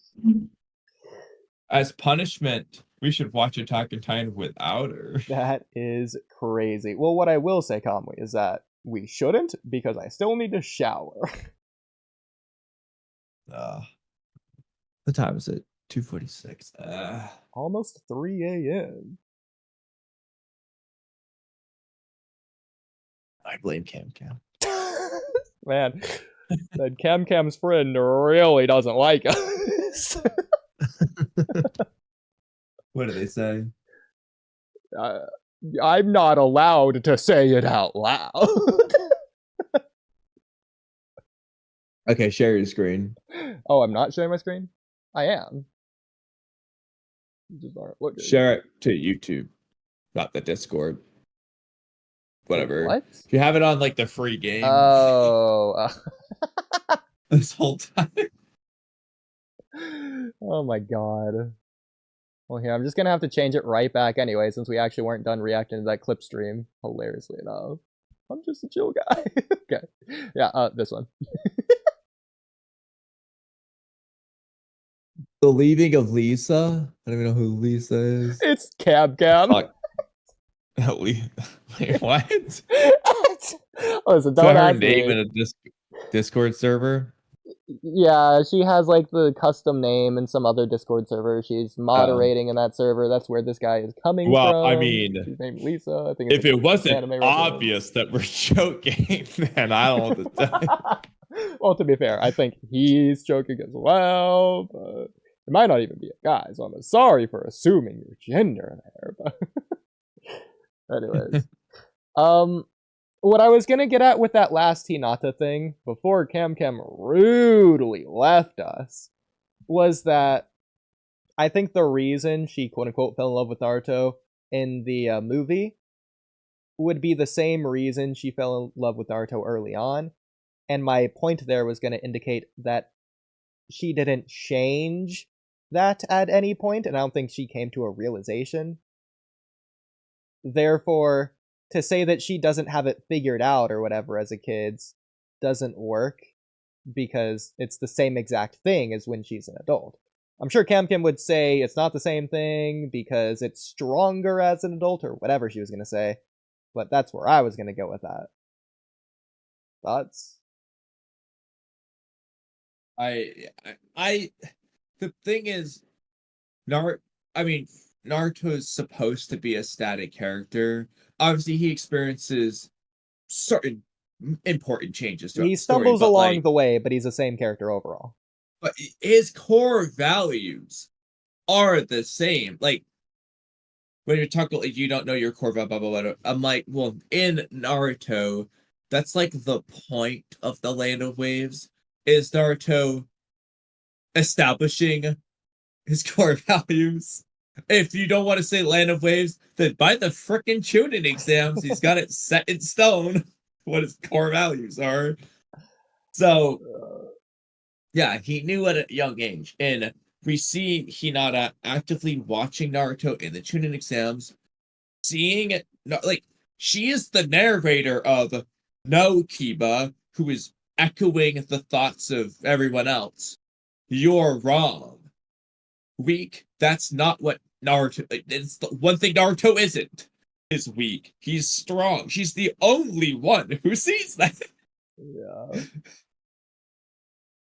I mean, I don't want to say it out loud. Well, especially when she was here. Not that I wouldn't have, but now that she's gone, I feel a little bit more publicly. Maybe not the best thing, but I mean, I think we all know the real reason she was saying no to the kid Hinata thing. It's because she was under the age of 18.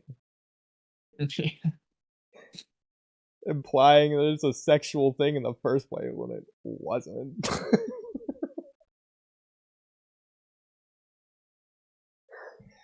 It's like, I think Hinata loves Naruto. Exactly. Young love absolutely perfectly exists. fine with saying that. It doesn't even have to be young love. She just did love him.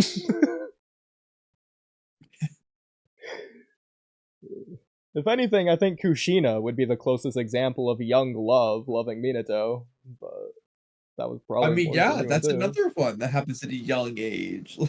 And again, there's at no point did Kushina realize that she loved Minato as an adult. Her reason for loving him didn't change. She just carried it forwards, continuing the same exact thing. Yeah. I mean, that applies to every relationship in Naruto with the exception of Choji and Karui and, like, Sai and Ino.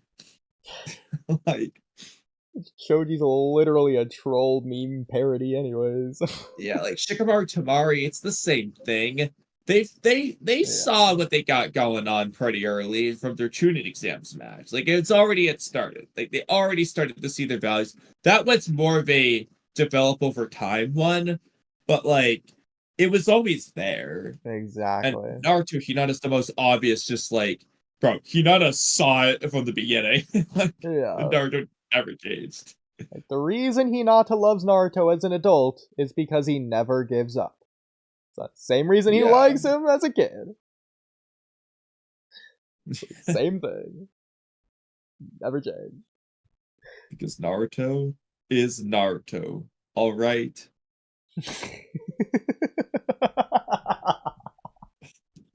What a perfect note to end it off on. What I will say is that after all the Hinata things, since I thought Hinata was easier, I was going to do the exact same thing I was just doing with Hinata there at the end for Mikasa. Like all those say that questions. again? Everything I was doing with Hinata there at the end, like all the questions I was asking about Hinata to get Camcam's answer, since I thought Hinata was easier, I was starting with her as the final thing. I was going to then ask the same exact questions about Mikasa to see what Camcam's answers were there. Since Hinata's overall a simpler character from a simpler story, in my opinion, anyways, but easier to. Yeah, I mean, Hinata is a very simple character. Yeah, a lot simpler than Mikasa and analyzing that love relationship, romantic, whatever. Yeah, it's like one of the most straightforward things ever. Yeah, which I don't know about you. Whenever I see people say the ending was bad because I wanted Eren and Mikasa to end up together, I never understood that, which is bad for me to say, because I shouldn't even say disagree. I just don't even understand it. I get it. Mikasa loved Eren, and at some point, Eren realized he loved Mikasa in the same way that Sasuke did. For me, I never wanted Eren and Mikasa to romantically get together in a boyfriend-girlfriend relationship or anything. The story never, at any point, gave me any kind of impression or feeling or want or sympathy or emotion to desire anything like that at all from those two characters. Did you ever feel any inkling of wanting that to happen at all? For Miko's sake, yeah, like I wanted to end up happy with Eren, but especially like with the season 2 finale scene there with the almost kiss. But to me, that was no different from normal. Sure, it was Eren protecting Mikasa, but in the same way, it was Eren rejecting Mikasa. It was no different from literally all of everything leading up to that. The point was that Mikasa loves Eren, and Eren is doing his own thing. That's all of season 1 and 2 as it is. Nothing changed there. It's just. Did you ever want Sakura and Sasuke to end up together before the very end of the story where they do end up together? Well, the problem there is yes, but no. You can't just use it's Naruto yes. and blah blah blah. Yeah, exactly. I wanted Naruto and Hinata. Sorry, I wanted Naruto and Sasuke. But then I also wanted Naruto Hinata's. You wanted Naruto and Sasuke? No, I meant Naruto and Sakura. My bad. That was the first one. My first ever one that I really wanted because of the Gaara fight was Naruto and Sakura. Even before. Yeah, which I mean, I can't blame you for that, but Naruto's the main character. My question was Sasuke and Sakura. There's a particular reason for that, but so the answer is yes, but I wasn't even thinking really about it because I was focused on Naruto and Sakura. So that's what's going to mess up this question, because in many ways it would be similar to Sasuke Sakura. Not exactly 100% the same, obviously, but enough similarities to make that point. So for anyone who was rooting for Sasuke Sakura, that's the type of person who probably is rooting for Mikasa and Eren. Granted, though, I think obviously there definitely was the possibility of a tragic ending where Sasuke does die, but for Attack on Titan, it seemed, especially by the time you get to season 4's, shenanigans, the chances of Eren dying instead of that were a lot higher, especially once the rumbling started. Yeah. So it's like, you can want it, but doesn't mean you're expecting it. I mean, the problem there is, first of all, Eren's the main character. Second of all, Eren didn't love anybody explicitly romantically. At least, not clearly until the final season, where it's the least explicit thing ever. At that point, I don't care. And then, there's no love triangle to make me conflicted regardless. So it just wasn't even a thing in the story I was worried about. Okay. You're gonna laugh. There was a love triangle. Oh no. John, is that what you're gonna say? That's one of them. No, what about the other one? Okay, well... Historia. Carla Historia. Oh my god. And who, Reiner? Oh, actually, make that even more. Okay, I got 3. Oh my god. Actually, no. Oh my god. Okay, I'll give you some love triangles. Armin, Annie, Bertel. Reina, Historia, Ymir. Reina, Armin in Historia. Yes, Armin has a line about Historia being cute. Eren, John, and Mikasa. Eren, Mikasa, and Historia. Probably some more. I can't believe you're leaving off the one that I literally mentioned verbatim earlier. Keith, Carla, and Grisha. Carla, and Shadis. Oh, Shadis. Wait, no, Keith Shadis. Okay, I wasn't messing that up. You're just saying his last name. Yeah. I didn't think of, I thought of Keith as I was saying Shadis, but it was too late. Oh my god. So I think the real problem with Attack on Titan is I just don't care. I just don't like it in the first place. The characters don't interest me. The story doesn't interest me. Maybe that's the problem. Because that's what we're starting to see. Maybe there's more similarities than we thought. Yeah, you know, it wasn't the fact that Eren didn't get with Mikasa that ruined the ending. It was Attack on Titan itself that ruined the ending. That was a way bigger fish to fry. Ymir nonsense. Because I feel like it's just probably be easy to ask you at this point, just you. Yeah. What do you think? Okay, so because I think there's pros and cons to either one. So there's 3 options. Option 1 is just what it is. So Ymir loves King Fritz. Mikasa loves Eren. Eren and King Fritz just aren't really the same. That's option 1. Option 2. Ymir loves King Fritz. Mikasa loves Eren. Eren and King Fritz, they don't need to be identical, obviously, but we make sure there is a distinct similarity. For example, a stupid example, if King Fritz gave Ymir a scarf in some meaningful way that Ymir loved. Okay, hypothetical example. Option 2. Option 3. Yeah, Eren and King Fritz are different. Mikasa loves Eren. Ymir has a different thing with King Fritz that's enslaving her that is similar in ways, but it's just not exactly the same. That can either be Stockholm Syndrome, it can be the purpose in life thing, whatever you want it to be. Which option do you think is best? So, I technically did answer this earlier, but I think Camcam interrupted me at that time. Well, I didn't break down the 3 options like that, and yes, you might have answered, and I got muddied with Camcam, so I don't know. Yeah. It's definitively option 1 for me. They need to be identical twins. Have him be his great-grandfather. He needs a parallel as much as possible. Have his name be Eren. It's King 2. Eren. He looks like Eren. It is Eren. It's Eren from the future. Time travel. Okay. That's option 2, not option 1. Option 1 was the story as is. No, option 1 was that they're parallel. Option 2 was that they don't need to be exactly the same, but they have one thing that makes them obviously the same, like the scar. No, so okay, so I guess option 4 is just option 2 that's more extreme than option. So option 1 was just the story as is. Okay. Well, I don't like the story as is. Option 2 was they don't need to be identical, but make sure there's at least one standout similarity. A new option 3, I'll call it, is they are identical. And option 4 was it's just a different love thing. It's different, but it has the similarities. Yeah. So we found out your answer. Well, your answer was option 2+. I mean, my thing, I understand Camcam saying, oh, it's not going to always be exactly the same. This isn't real life. You don't need to draw from real life. This is a story. The point is it's a story. You can do whatever you want. And then, make it the most impactful. Plus, then, it would also add to why Mikasa. Exactly. Only Ymir knows? No. Now everyone knows. Because Mikasa would be in essentially the exact same situation as Ymir.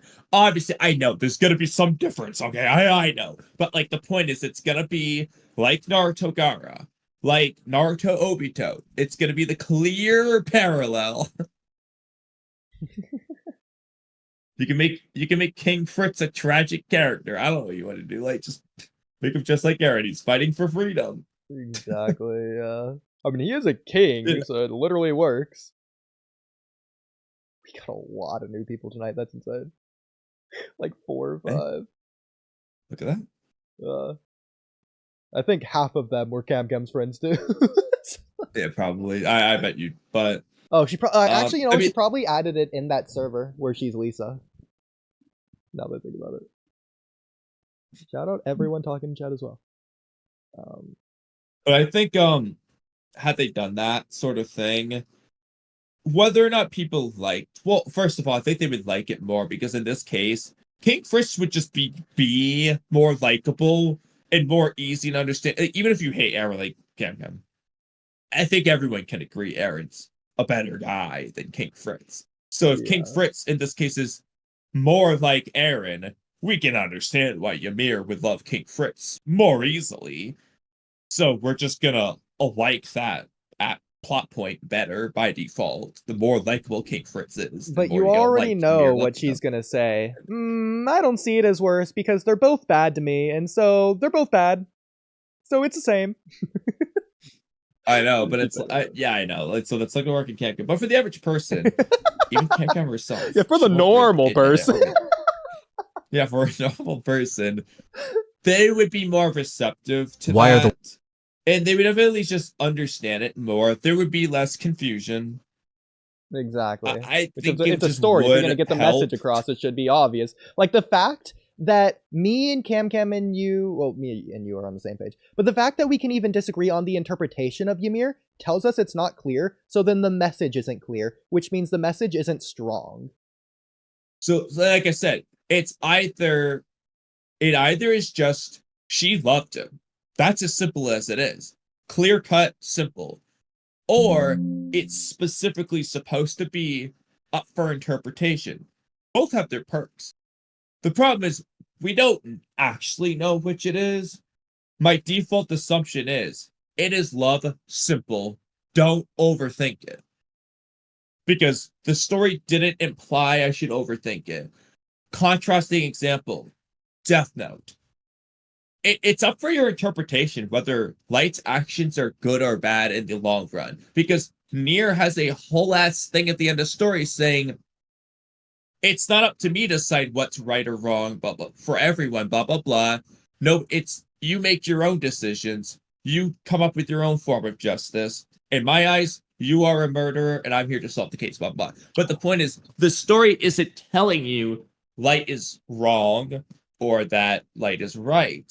You have opposing arguments. Matsuda points out, hey, crime has gone down. But hey, Kira is murdering people. You decide whether it's good or bad. Yeah. That's leaving enough for interpretation. Isayama's just saying, Ymir loved King Fritz. It's only up for interpretation if you're questioning the love in the first place. But the story isn't telling you to question it. Armin just says, oh. And Aaron's just like, yeah, I don't understand it. Actually, no, he's just saying, I can't claim to fully understand the depths of her heart, but she loved him. Move on.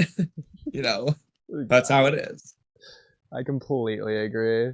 It's and I hate to just bash on Camcam's opinion, but I think even just